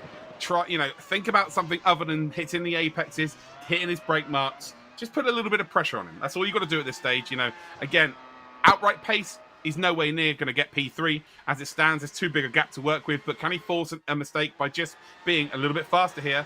As we do indeed see a battle for the lead of this race, then Aoun versus Bo Albert. Aoun, they're very much struggling through the S's, and maybe we're going to have a grandstand finish here then, as we head up through the left-hander towards the Degner curves. And we've got one more lap remaining after this. The leader of the race, at 129.8 then, is the fastest lap. Through the Degner curves we come. Bo Albert able to take a little bit more curb on entry. On the power a little bit earlier on exit as well.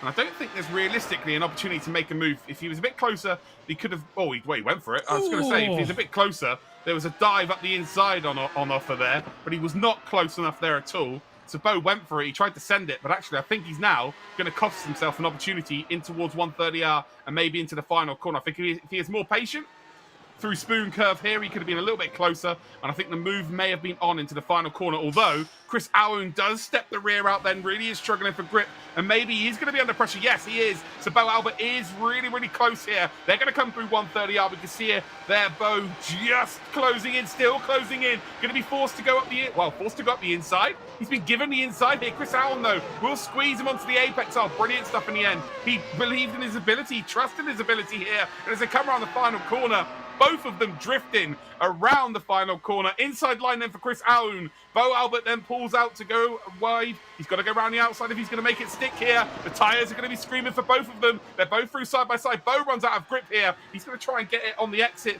and then into the entrance towards the S's.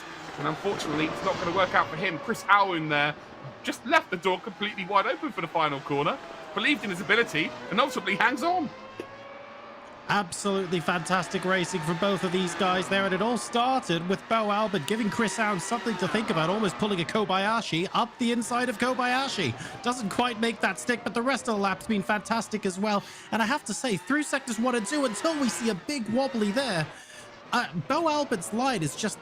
When we watch him following Chris Aoun, Luke, Bo just looks a little bit more comfortable. Looks like the lines have been smoother, but I'd say the last half a lap, maybe he's starting to struggle for grip the same way that Chris is, and the tires really playing a big factor here in the closing laps of this race. And indeed, this is the final lap, so not long now for Chris Allen to hold on if he wants to take the victory here, and it's definitely going to be harder-earned one. Yeah, he's a little bit further ahead this time as well, so he's not going to have to ward off too much pressure, but what a drive it's been. Superb drive it's been from him. I thought Boa had that nailed into the final corner. This was not close enough here at all. And Chris Auer in P4, it was heartbreak last time out. Got some major points, but this time out it is going to be victory here at Suzuka in the APAC region open wheel monthly final number 2 for the Logitech McLaren G Challenge. It's going to be Chris Auer who takes the checkered flag. And with that, he's beat one of the very big dogs in the world of sim racing, Bo Albert. Bo threw everything at him, including the kitchen sink. It was kind of like, is he going to go for it? Is he going to try and maybe hold on to his position? The answer was yes, he was going for it. Chris Allen indeed held firm. We've got a Leaf then, I think it said a Leaf finished in 3rd position. Hold on, hold the phone here. So was there a mistake from Asaga? Stuart Vaughan is down as well. So Stuart Vaughan was, I think, behind Asaga at some point, and he's showing for me in P16. So there must have been some drama P4, P5. I don't actually see Hayata Asaga there in P4 either. It's actually Jackson Starrett that's currently there, followed by Mohamed Katubi. So where on earth did Hayata Asaga go? He's down in P15. Big drama there. That must have been something to do with Asaga and Stuart Vaughan potentially getting tangled. I can't see it being anything else. Yeah, well, it was too busy looking at P1 and P2 battling out when they didn't need to. So irresponsible from them. So glad they did, though. Unbelievable. Absolutely unbelievable stuff. But again, top 3, of course, it's great for them to qualify in the top 3. And rightly so, P1, P2, and P3 makes no difference whatsoever. Like, you just qualify for the semi-finals. Oh, but boy, does it feel good to beat everybody time and time again. Absolutely. Chris Allen is going to feel unbelievable after that race. And moving forward, for me, in this region, becomes a favourite.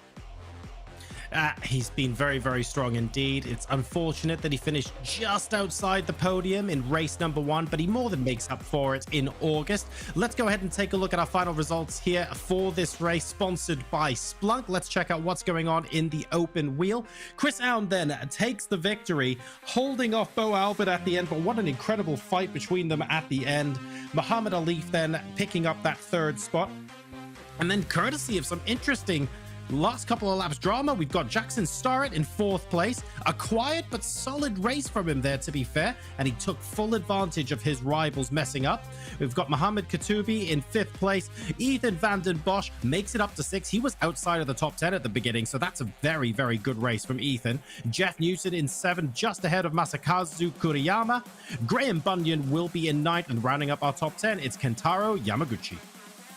Yeah, so there's your top 10, ladies and gentlemen. Then we had Rohit Rout.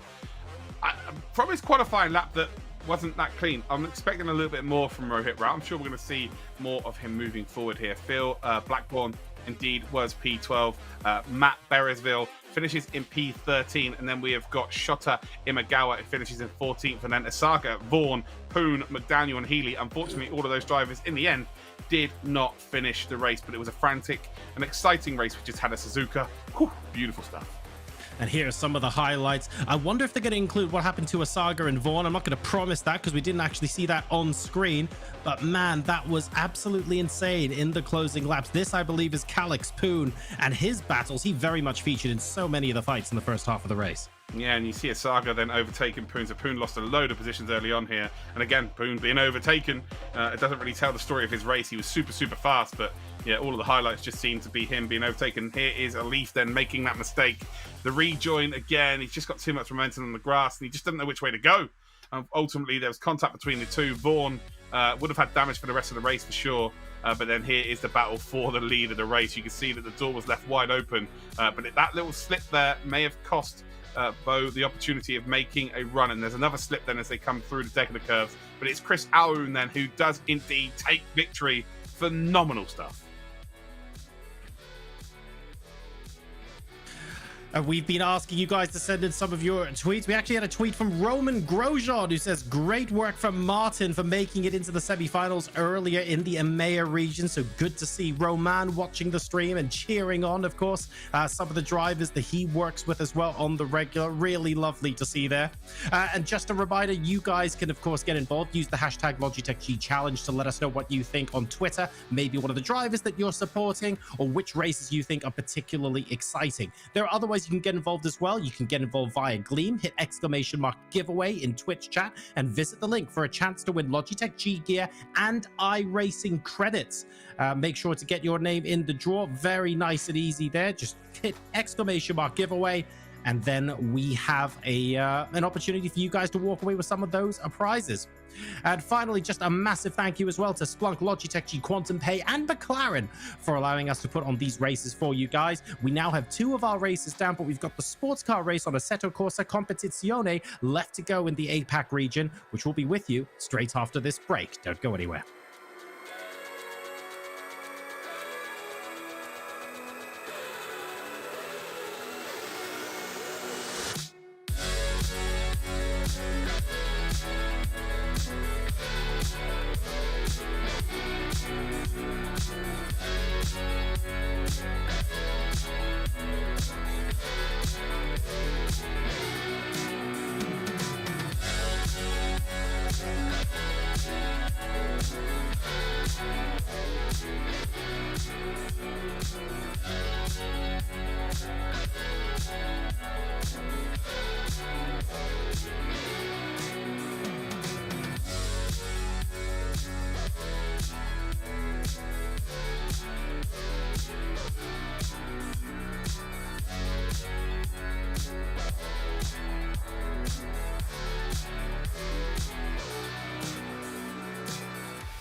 Racing enthusiasts, the wait is over. So sit down, strap in, and start your engines. This is the Logitech McLaren G Challenge. This video will explain everything you need to know on how to race your way into the grand finals. First, let's break down the basics. There are 4 regions: North America, Asia Pacific, Latin America, and EMEA, Europe, Middle East, and Africa. That's over 170 countries. Each region will have their own stock car, sports car, and open wheel challenge. Open wheel and stock car challenges will be racing on iRacing, and the McLaren 720S Sports Car Challenge will be racing on Assetto Corsa Competizione. The season starts in July and goes through November. Each region will compete through 5 rounds of monthly races. Each round will consist of a qualifying period and a live race broadcasted on Twitch. So now that you've got the basics down, let's dive even further. Where do you begin? One word: qualifier. Anyone can participate on your own schedule. Set your best lap time in any challenge. Drive to the limit and get your best lap submitted. This is your chance to qualify for the monthly round races. So, are you fast enough? If the answer is yes, then you'll move forward to the monthly round races. Every month, in every region, the top 30 drivers from the open wheel, stock car, and sports car challenges will race for a shot at reaching the semi-finals. To reach the semi-finals, you must get a podium position in one of the monthly races or accumulate enough points throughout the season. The top 30 make it in. So, the top 3 from each race in each region and the points leaders move on to the semi-finals. Over 100 drivers have a chance to win a trip to the grand finals weekend. All right, you've made it to the semi-finals, but you haven't crossed the finish line yet. In each region, 30 drivers will race for a chance to win a trip to the grand finals weekend. So, if you're one of the lucky ones that makes it this far, you now have a chance to win it all, because only the fastest drivers from each region will get sent to the Grand Finals weekend in Las Vegas, a 4-day, 3-night trip to Sin City, including an on-track supercar driving experience. The Grand Finals weekend will be a massive, in-person sim racing community event where drivers will put pedal to the metal and compete on stage in front of a live audience cheering you to victory. Want to be part of this but didn't qualify? Compete in a wildcard event for another chance to make it. More information and locations are at logitechgchallenge.com. Winners of the stock car, open wheel, and sports car grand finals will win a McLaren Racing VIP experience, including a 4-day, all expenses paid trip to London, a tour of the McLaren Technology Centre, coaching from Lando Norris, and a behind-the-scenes tour with McLaren during the Formula One British Grand Prix in 2022. So pull out of the garage and onto the track, and join us for the world's largest sim racing competition with the 2021 Logitech McLaren G Challenge.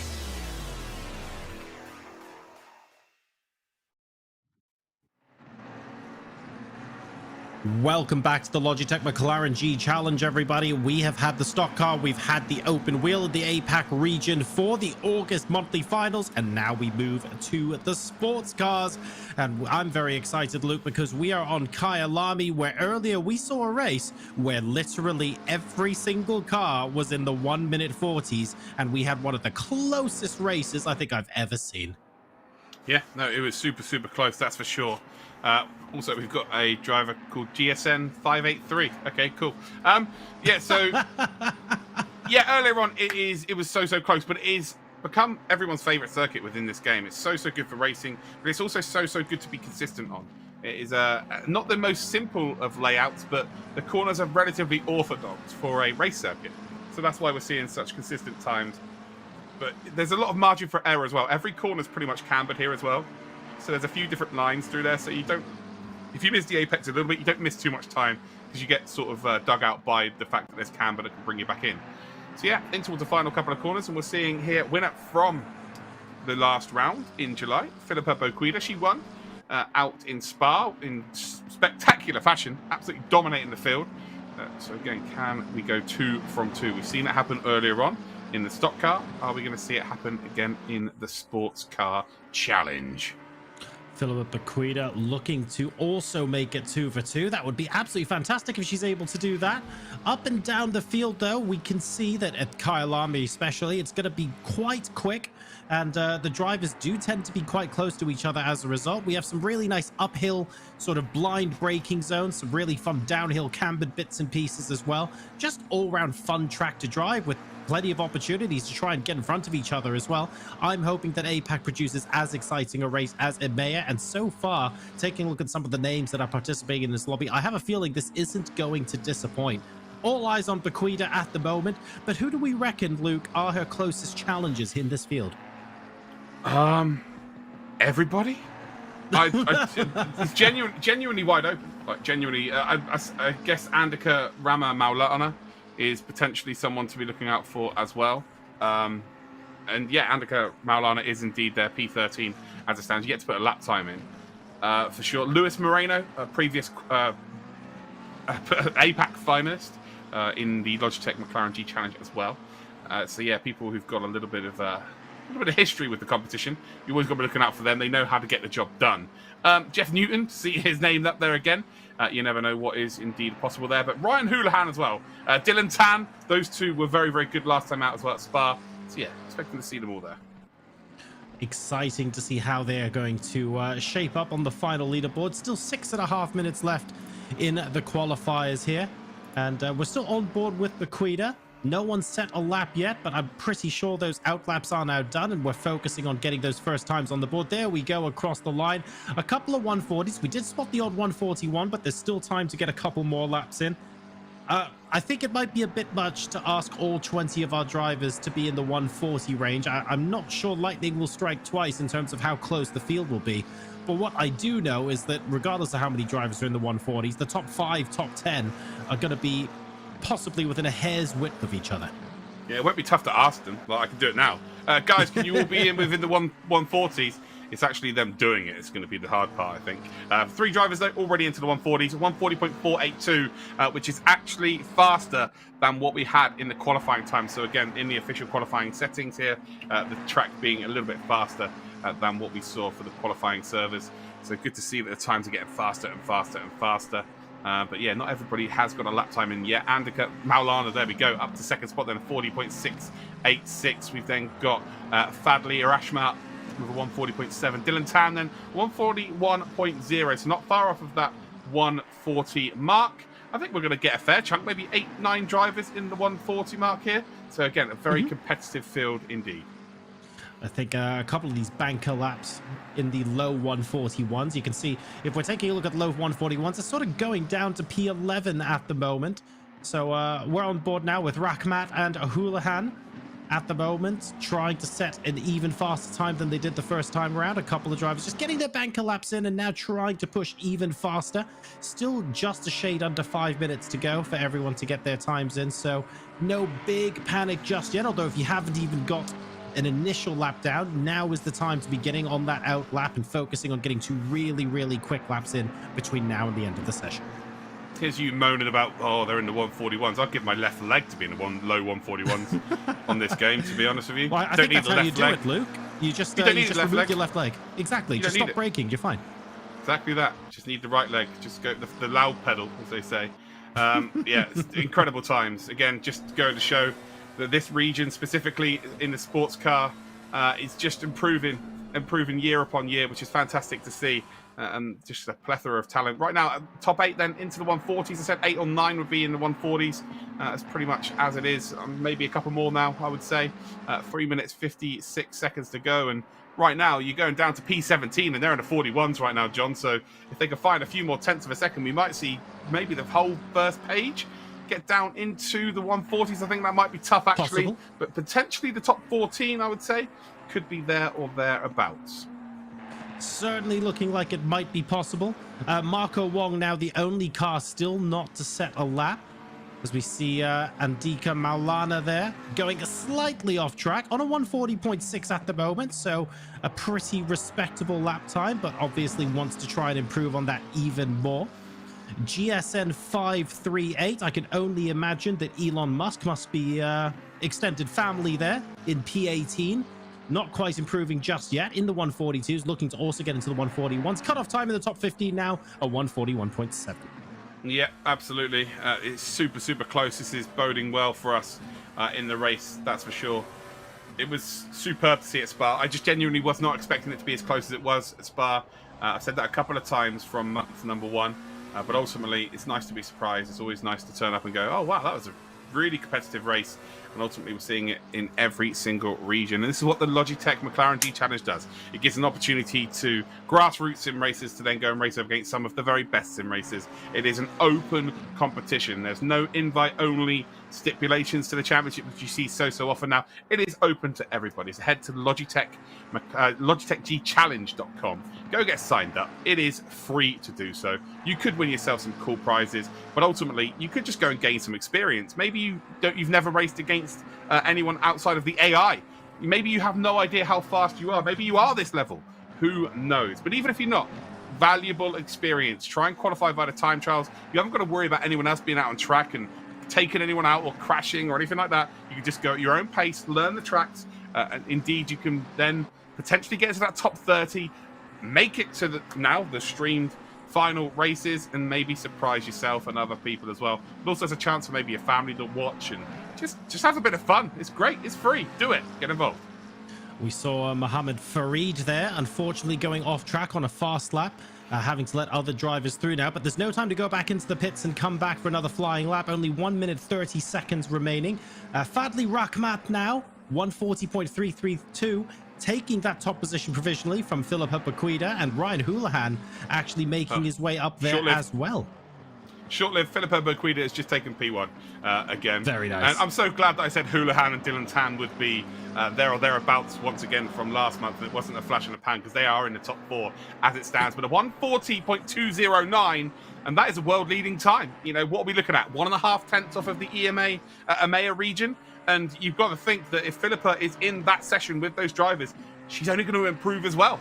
Like, that's kind of what happens. The pressure makes you perform. You race up against quicker drivers, you're going to become better.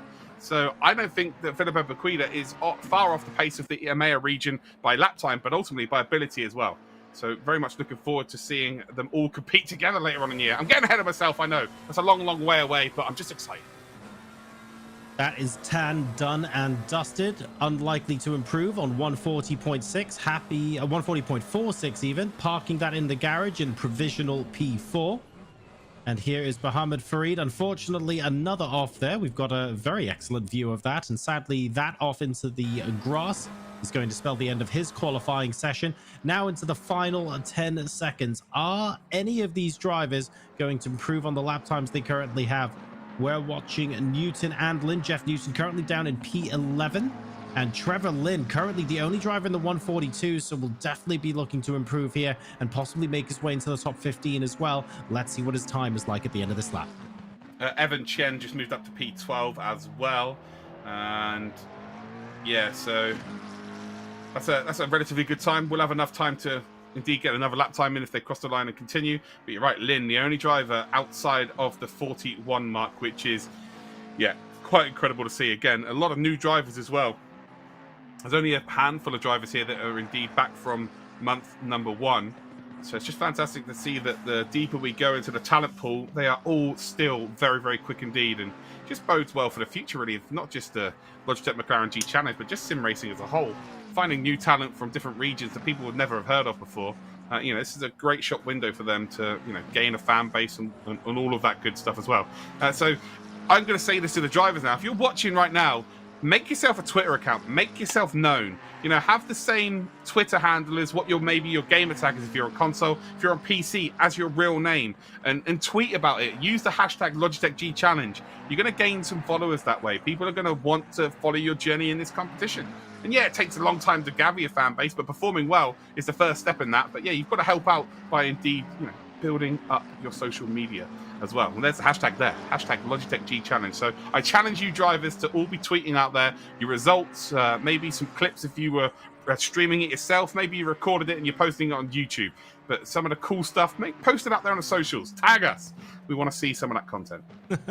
And while you were talking about drivers, let's have their names up as their gamer tags on social media. I just looked up who Luke Crane was on Twitter, and apparently he loved the Karate Kid, and therefore he learned Crane style. So there you go. That's knowledge bomb for the evening.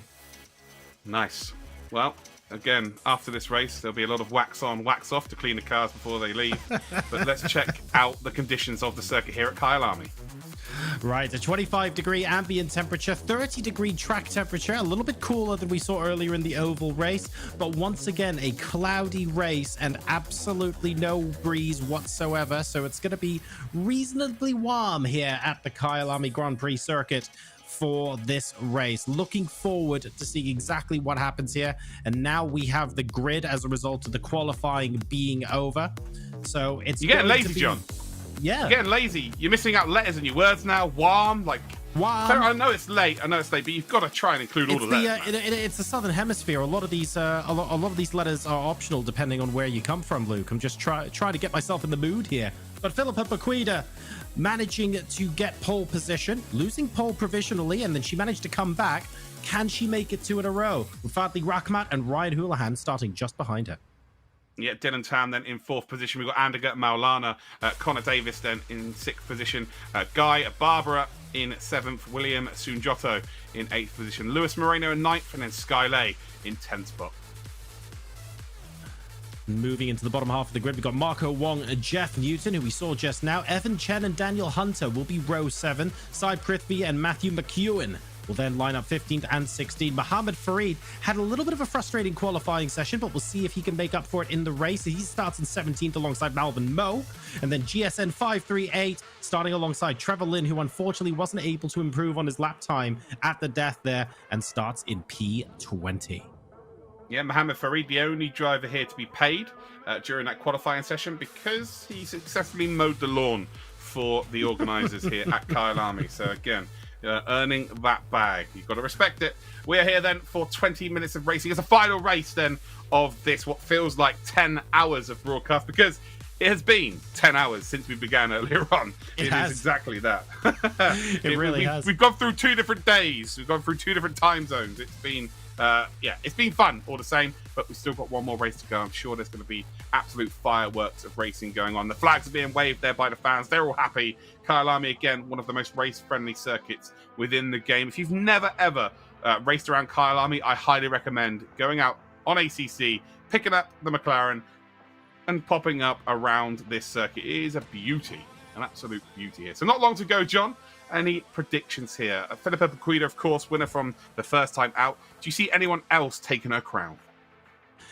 We have seen from previous Logitech G challenges how good the racecraft from Maulana is. I would love to see Maulana make up a couple of positions in the race and maybe even give Baquida a run for her money. Perhaps if Baquida doesn't have the greatest of starts, we're going to see the likes of people like Maulana try and take advantage of that. And then we have really wonderful race-long tussles. So that's what I'm hoping for here in this third race. Yeah, I'm going to stick to my 2, really. I'm going to say Houlihan and Dylan Tan. I think those 2, with the experience they have from last time out, there's a lot of new drivers in and around the top 10 that kind of maybe take for granted how competitive this session might be. This is an elite level in terms of competitiveness, in terms of the times, whereas they've been in that cauldron and they can potentially learn from that. Again, great shots here of this circuit. Of course, that is turn 1, nice and open on the exit. But just look at it. Look at the undulation you have here. You've got the tabletop there on the left-hand side of your screen as well. Just a beautiful, beautiful setting for the racing action here. Here we go then. We are on to the very short formation. And it is indeed going to be Philippa Baquida who takes us away. Fadli Rachmat then will be in 2nd position. We've then got Ryan Houlihan. I'm not sure if that he is related to Patches O'Houlihan, but maybe. Dylan Tan then in 4th position. You've got to dodge, dip, duck, dive, and dodge. Andika Maulina in P5, Connor Davis P6, Guy Barbara and William Sanjotto are in the top 8 then, as we're about to go green light racing. We're going to hear from Pankey here in a minute. He'll tell us that we're off. And there we go. We are green light racing, and the front two get away relatively well. We saw that actually it was P2 that got the better start in race number 1. And wow, you can see there's a potential move there, but Dylan Tan, and Dylan Tan gets that door slammed. It's 3 wide into turn number 1, and that cannot go well, surely. Well, Houlihan has made an unbelievable move through turn number 1. And actually, as we come up then towards turn number 3, has the inside line here. Houlihan, P4 to P1, not a problem. There we go. Houlihan and Rakhmat sandwiching Bequida there, and unfortunately there was nowhere for her to go. So focusing on getting as quick a speed as possible out of turn 1, just being in the middle there. Didn't work well out of turn 2, but Bequida's going to have an opportunity to take the inside line and try and regain that P2 position going into the second half of lap number 1. She manages to do that, but Houlihan is now in P1. What an absolutely delightful start from him. We've got Rakhmat was in second place, now in third, with Bequida managing to retake that. Dylan Tan in fourth, and Andika Maulana in fifth. Clean as a whistle. I thought we were going to hear the Wii Bowling tune come out with a strike down towards turn number 1, but Houlihan pinned the apex beautifully well, and Dylan Tan was the one that lost out there really. So Tan was trying to make a move on Houlihan. Houlihan then used the pit exit and just drove across the bonnet of Tan to stop him from making a move up the inside. I think Tan was going to be the one that was going to dive one, but ultimately Houlihan, I think, may have been caught out there. I don't think that the intention was to make it 3 wide into turn 1. Ultimately, it was absolutely beautiful. Really, really good stuff. Just looking now to see whether or not anyone is going to be going for a retake towards the end of lap number 1. It looks like they are settling into a bit of a rhythm now. So we have Houlihan, Bequida, Rakhmat, Tan, Maulana, Davis, Wong, and Sunjoto, your top 8. Let's go ahead and take a look at the Quantum Play replay of exactly what went down at the start of that race. A beautiful 3 wide going into the first corner. Let's take a look at this replay, courtesy of Quantum Play, the future of modern banking, and several cars here making their move. Look at Dylan Tan there, the blue car in P4. He looks to make a move up the inside, but Houlihan covers him off. And then all of a sudden, I think he just gets caught out. Pins the apex perfectly here. But look at this pinch point. This little kink to right-hander. This is where you can make the mistake. And again, just perfectly pins P2 onto the apex here. Bequida loses out big time, then uses all of the exit out of turn number 3. And Houlihan with an absolute textbook start here. P4 all the way up to P1 and not looking back anytime soon. Delicious stuff there. You know what though, to give Dylan Tan the respect he deserves there, Luke, he was hanging out there waiting for an opportunity. He didn't really get one because the cars in front of him were so wide there was no room for him to slot in, but he was biding his time. He stayed within a car's length of everyone, and he knew that there wasn't the opportunity there. Didn't try to create something out of nothing. Was very, very patient. That's really good racecraft, and I anticipate that if he gets an opportunity later in the race, he's absolutely going to pick it off. Yeah, there's 2 sides of that coin, surely. You know, obviously it's great for us. You go, oh yeah, nice respectful driving there, but on the flip side, you don't want to get that reputation of, oh, he's always going to back out of that move, because ultimately people are going to take full advantage of that. But again, in that situation, the move wasn't ever on, realistically. As soon as he got covered off, had to back out. He also was the only person who could see that it was 3 wide. So the car on the outside would have had no idea it was 3 wide, so could quite easily have turned in a bit too much, expecting Bequida to be on the apex. And indeed, Houlihan would not have expected it to be 3 wide as well, because would have expected the car on the outside to have backed out. Ultimately, it didn't work out like that. Houlihan held the apex as well. Brilliant stuff, and ultimately comes out with the position. Dylan Tan, he'll be thinking, hold on, I was battling with Houlihan there for P3. All of a sudden, I'm 4th. He's first. What's going on here? Still plenty of opportunity to try and make up some of those positions later on in the race, though. Just over 15 minutes left to go until the next time the leader crosses the line. And that, of course, signals the end of the race. Houlihan here, not quite gapping Bequida. She's managing to stay in touch, about 6/10 behind. And another 6/7 behind her is Fadli Rakhmat, with Dylan Tan another 6/10 behind him. So everyone keeping within touching distance of each other so far at the beginning of this race. Not really seeing a leading group pull out just yet. But once the tires start degrading, we're going to start to see which drivers start struggling and which are able to cope with the conditions a little bit better in racing. Yeah, you're not wrong. Again, the tyres, it's not going to be the same as iRacing in terms of the tyre wear. The tyres are designed to run for an hour, maybe 2 hours, but they will feel it a little bit, that's for sure. Especially if they're on really light fuel as well, so they're actually gunning it. And you're going to see the scrub off of the rears for sure, but it won't be too crazy. Well, if you keep running on that line, it will be, that's for sure. But Ryan Houlihan still leading the way. Boquida is in second, Rachmat in third, and Tan is in fourth. And very similarly to what we've seen already tonight, there are drivers that have already qualified. Philippa Boquida being that driver. Andika Maulana as well, also qualified from the last time out. But as you can see, that would indeed mean then that Houlihan would qualify, which would be fantastic news, especially after the move of the day for sure being made there. There was just quality stuff, realistically.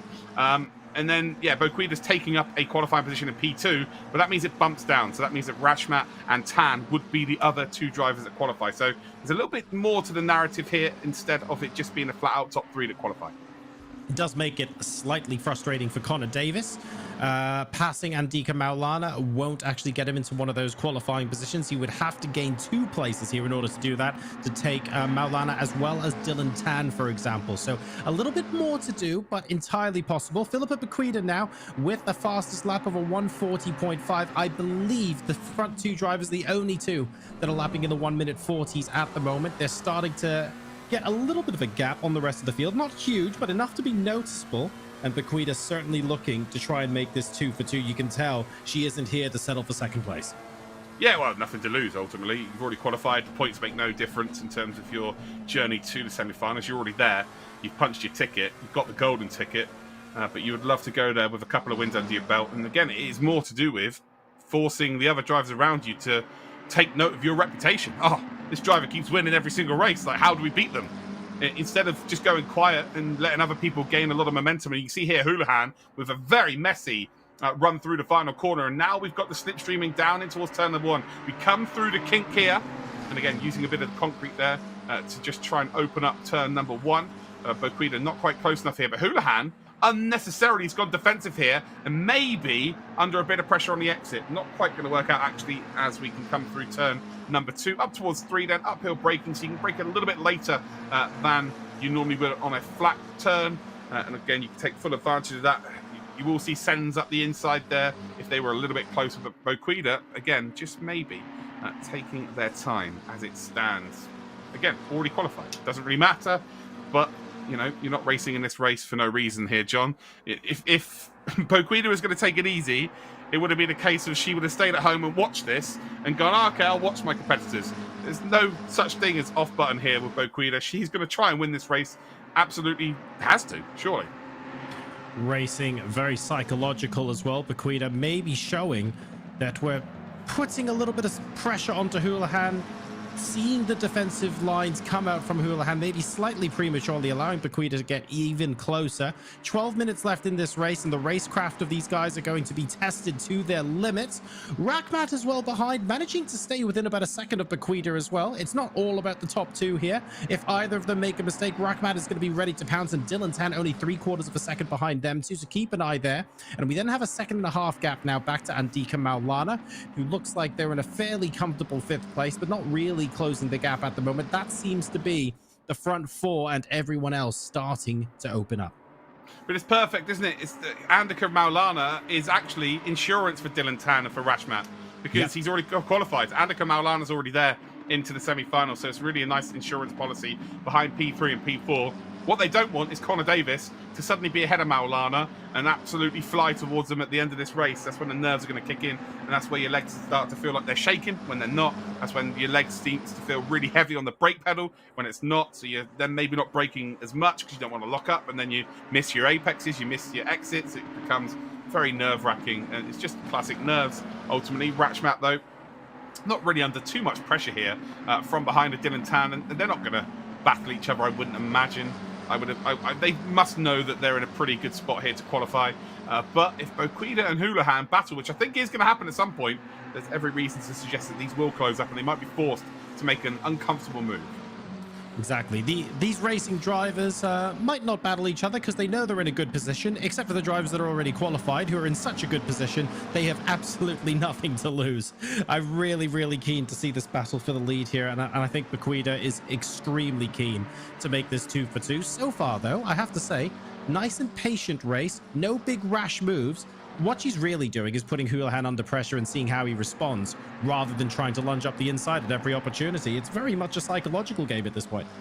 It's these two corners, though. It's the final two corners where Boquida has been super, super fast, especially the exit of the final corner. And actually, you can all see now that Ratchmat and Tan are starting to close up to the leaders here. Houlihan struggling, but look how close Boquida is this time. Close enough to potentially make a move into turn number 1? Well, we're about to find out, and actually, I would suggest that probably not.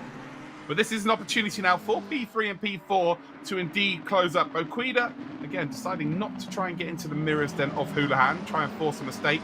But look at Ratchmat now, closing up as they come through turn number 2. And then they're up towards the braking zone of turn number 3. Again, a double apex corner. And it just these corners here where it's all about momentum-based weight transfer onto the exit, using as much of the exit as possible. Momentum-based turns where Boquida really is showing her strength. Then Houlihan getting caught on the curb there a little bit, running a little bit wide. Those Boquida both taking very different lines, and you're seeing this, John, as I've said, this circuit is just very rewarding for multiple different lines. You don't tend to lose too much time running wide, or indeed taking a corner and maybe a little bit too acutely. Through here, the S's, this is where you lose most time more than likely. So yeah, it's very much a driver's circuit, and it's very much fun for them as well. But like I said, multiple different lines, the gap's still around about the same. It's brilliant stuff for all concerned. That blind uphill braking zone, you just have to be so confident in knowing exactly where to brake relative to that marshal's post every single lap. Otherwise, you completely miss the apex by a country mile, forget inches. And it's just lovely to see all of these drivers absolutely nail that lap after lap. I thought we might have even seen a car go off at some point on that turn today, but absolutely no chance. These guys are well practiced, well versed on this track.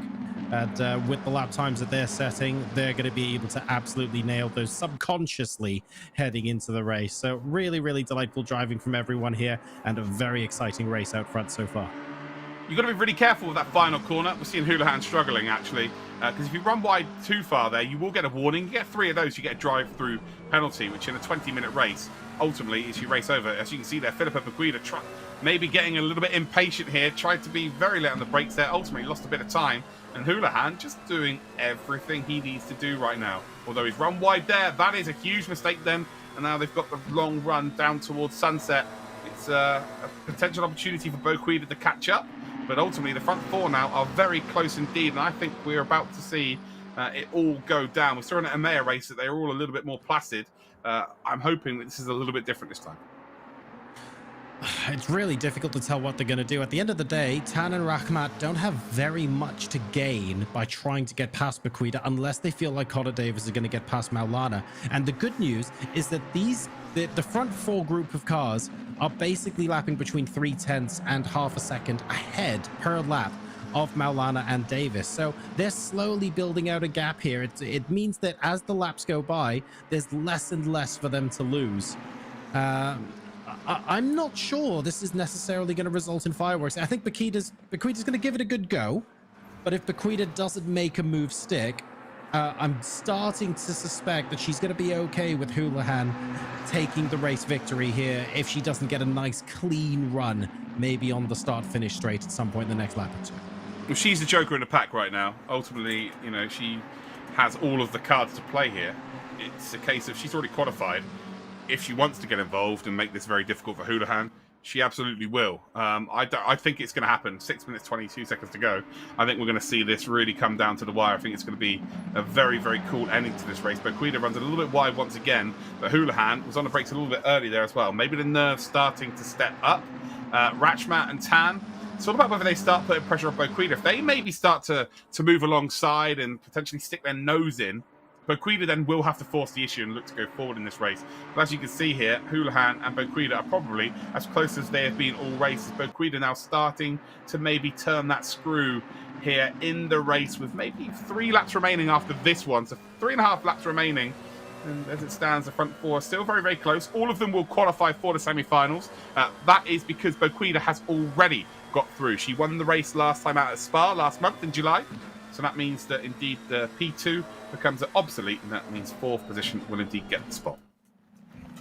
Still extremely close at the front. You can see this front 4 bunching up, like you said earlier, Luke. It's going to make for a very interesting final lap of the race. I reckon Boquida is going to go for a lunge at some point, but she's biding her time. This is racecraft showing through.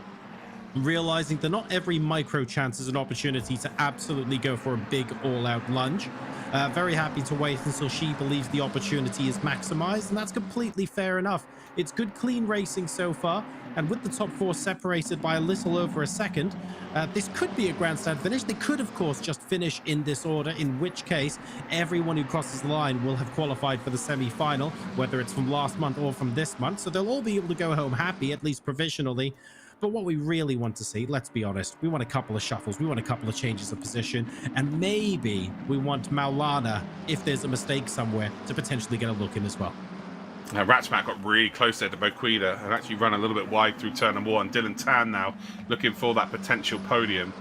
And they're all in the same car as well, so that kind of nullifies the battle somewhat, because irregardless of what setup you're using, because there's no such thing as fixed setup on ACC, it doesn't, you know, there's only so much a setup can do. The car's weaknesses and the car's strengths are still going to be exactly the same as the car in front of you and the car behind you.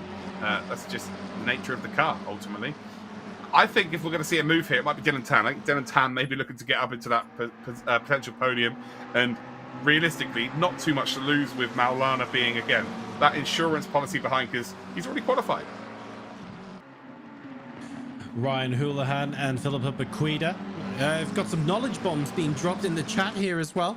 Houlihan, Bequida, they've been teammates for ages now, so that does make it a little bit less likely that we're going to see some absolute hero moves on the final lap.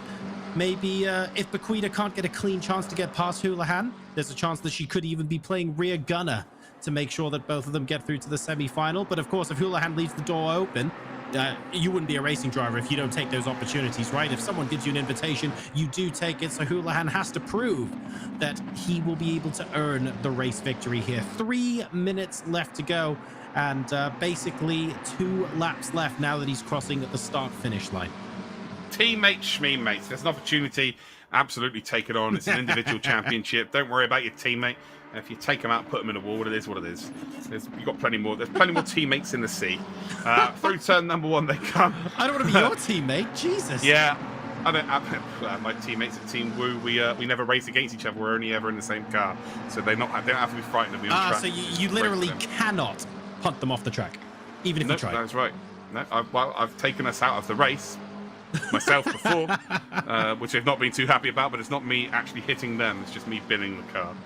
Which happened at the Nordschleife. These things happen, and X-Wolf, just remember Bathurst before you send me a message later on and bring up the Nordschleife. We've both got 1 each. I know he's in the chat. He must be watching. Who's going to score the tiebreaker? I don't know. Probably Mitt, to be fair. We've got a guy from New Zealand who loves a 1X. He's due a wall clash at some point. Anyway, back to this race, John. The top 4 still very, very close. Dylan Tan, got to go for it, hasn't he? I guess he doesn't have to. It's all about just safe passage through to the semi-finals. Again, with 3 events still to go, it's going to fill you with a huge amount of confidence moving forward, that's for sure. Knowing that you're qualified for the semi-final in the summer, when the semi-final is going to be in the winter. Again, I guess for the UK. I keep forgetting that there's 4 different regions here. But yeah, ultimately, it's a nice little battling behind Maulana, actually. So yeah, Davis under a bit of pressure in behind. So Maulana running off circuit, they're taking a rallycross line here at Kyalami, but the battle for P6 and P7 looks like it's warming up very nicely indeed. So hopefully we get to have a little look at that. We are on to the final lap of today's racing. 4 drivers out front. Yeah, the gap's big enough now for them to just safe passage their way through to the semi. Here we go. So we've got Wong versus Davis. Wong very, very close then to Davis. And this is now more for bragging rights. And ultimately, neither of these drivers have qualified as well. So getting as many points as you possibly can. Because if you don't ever get a top 3, you could still qualify by indeed being consistent over the championship. So we come up towards turn number 3. Davis holding firm. And this may get interesting. Marco Wong has the possibility of making a bit of a lunge before the end of the lap. Only the 1 lap to do it in, though. So if there's going to be an opportunity, we're going to have to generate that right now. Going very wide there, looking for a line. And Davis being nice, neat and tidy, I have to say, in front of him, trying to make sure that there isn't an opportunity. So far, doing a good job. Needs to hold on for about another half a lap. As things currently stand, though, at the front of the field, Ryan Houlihan looks like he is going to be booking his place in the semi-final and potentially winning this race as well, with Philippa Bequida, last month's winner, just behind him. We then have Rakhmat and Tan, who will be taking those second and third semi-final spots if they finish in the current order. Yeah, there was a little bit of a battle in the background where the Hunter has actually become the hunted. Daniel Hunter, P8, and Sky Lay just in behind Daniel. That was very, very close the last time I saw it. We're coming up then towards the final corner here at Kyalami, and Houlihan has done what he needed to do with move of the day for sure. P4 on the grid, up to P1, like it ain't no thing, takes the victory here and the checkered flag. Boquida, of course, already qualified, will take P2. And again, that's just great in terms of psychologically against the rest of the field. Dylan Tan indeed is going to come across the line and qualify as well outside of the top three. But again, because Boquida has already got that position, it means that P4 is indeed promoted up. Fadli Rachmat does indeed end up at the end of the podium. They're in P3. And again, safe passage through to the finals or semi-finals later on in the year. It was more of a game of chess in the end than an absolute smoke show of a race. But ultimately, they are very, very close. And it does bode well for the rest of this competition, having such talent at the top end. Exactly right. I think Ryan Houlihan and Stuart Vaughan may be fighting for move of the day today on today's broadcast. Have been some fantastic moves, but Houlihan certainly coming in delightfully off the start of that race. Really, really good first lap. So that is it for our 3 races today. We then, though, need to take a look at the final results in our sports car race. So let's go ahead and check out exactly how that race finished. These are our final results, sponsored by Splunk for the very last race of the day. Oh, we're still updating for the last couple of places, so we'll get that to you in just a second. I think you're right, though, Luke. In terms of that particular race, Houlihan lap 1, that's got to be move of the race, right? Yeah, it was superb. Again, it was kind of a cover off to Dylan Tan. It was just saying, you're not coming through, my friend. And then all of a sudden a braking zone appears. Again, I maybe taking away a bit of credit where credit's due, because still pinned the apex, held the inside line of 3 wide. So it was such a well executed move. It's just very difficult to believe that that was the intention when you're making such a defensive move so close to the braking zone. But yeah, full credit, actually. You got to hand it to them.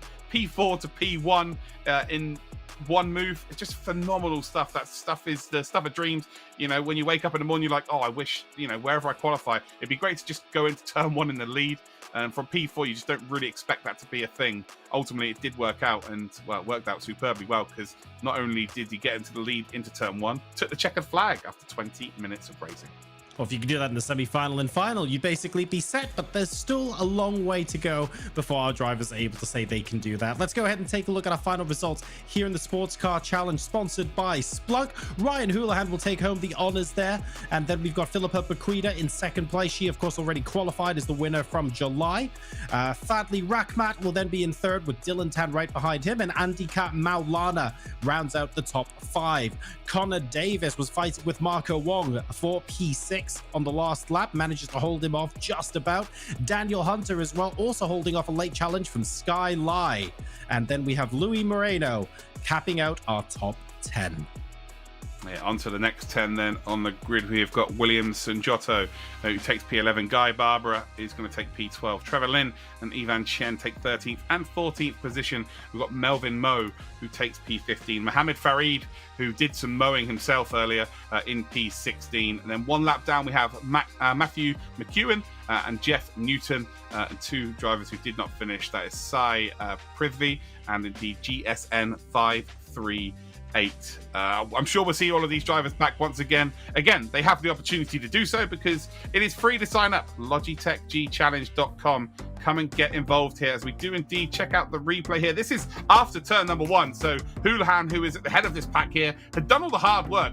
Whether it was an accidental initial overtake, it was an incredible overtake. Boquida here, of course, going to be full of confidence, considering it's a P1 and P2 from the first 2 rounds of the championship, and it just stayed like this pretty much the whole race. Well, the whole race indeed. After turn 1, there was no real moves from the front 4. They all realised that they're all going to qualify because Boquida had already got passage to the final, so there was no need to make any moves, no need to panic, and they were still all lapping faster than the rest of the field. So yeah, you've got to tip your hat. When it's tippable, it's tippable.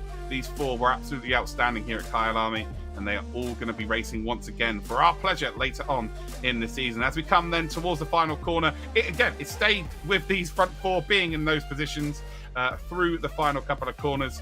And, well, we're going to go a little bit further back here as Davis and Wong did have a little bit of a battle at the end, but it didn't quite work out there.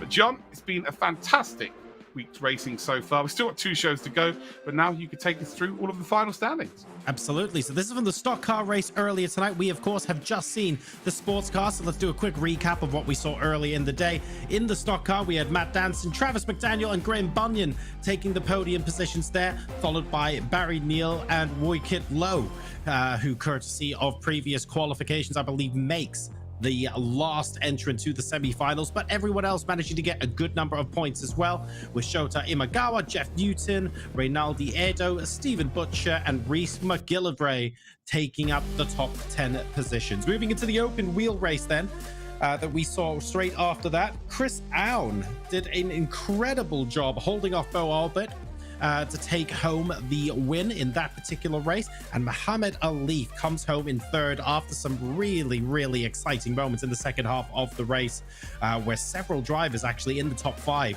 were changing positions like nobody's business, like they were Pokemon cards there in the last third of the race. Jackson Starrett and Mohamed Katubi managing to take home 4th and 5th, and then behind them we have Ethan Vanden Bosch, Jeff Newton, Masakazu Kuriyama, Graham Bunyan, and Kentaro Yamaguchi rounding out the top 10. So those were the other races that you saw earlier on.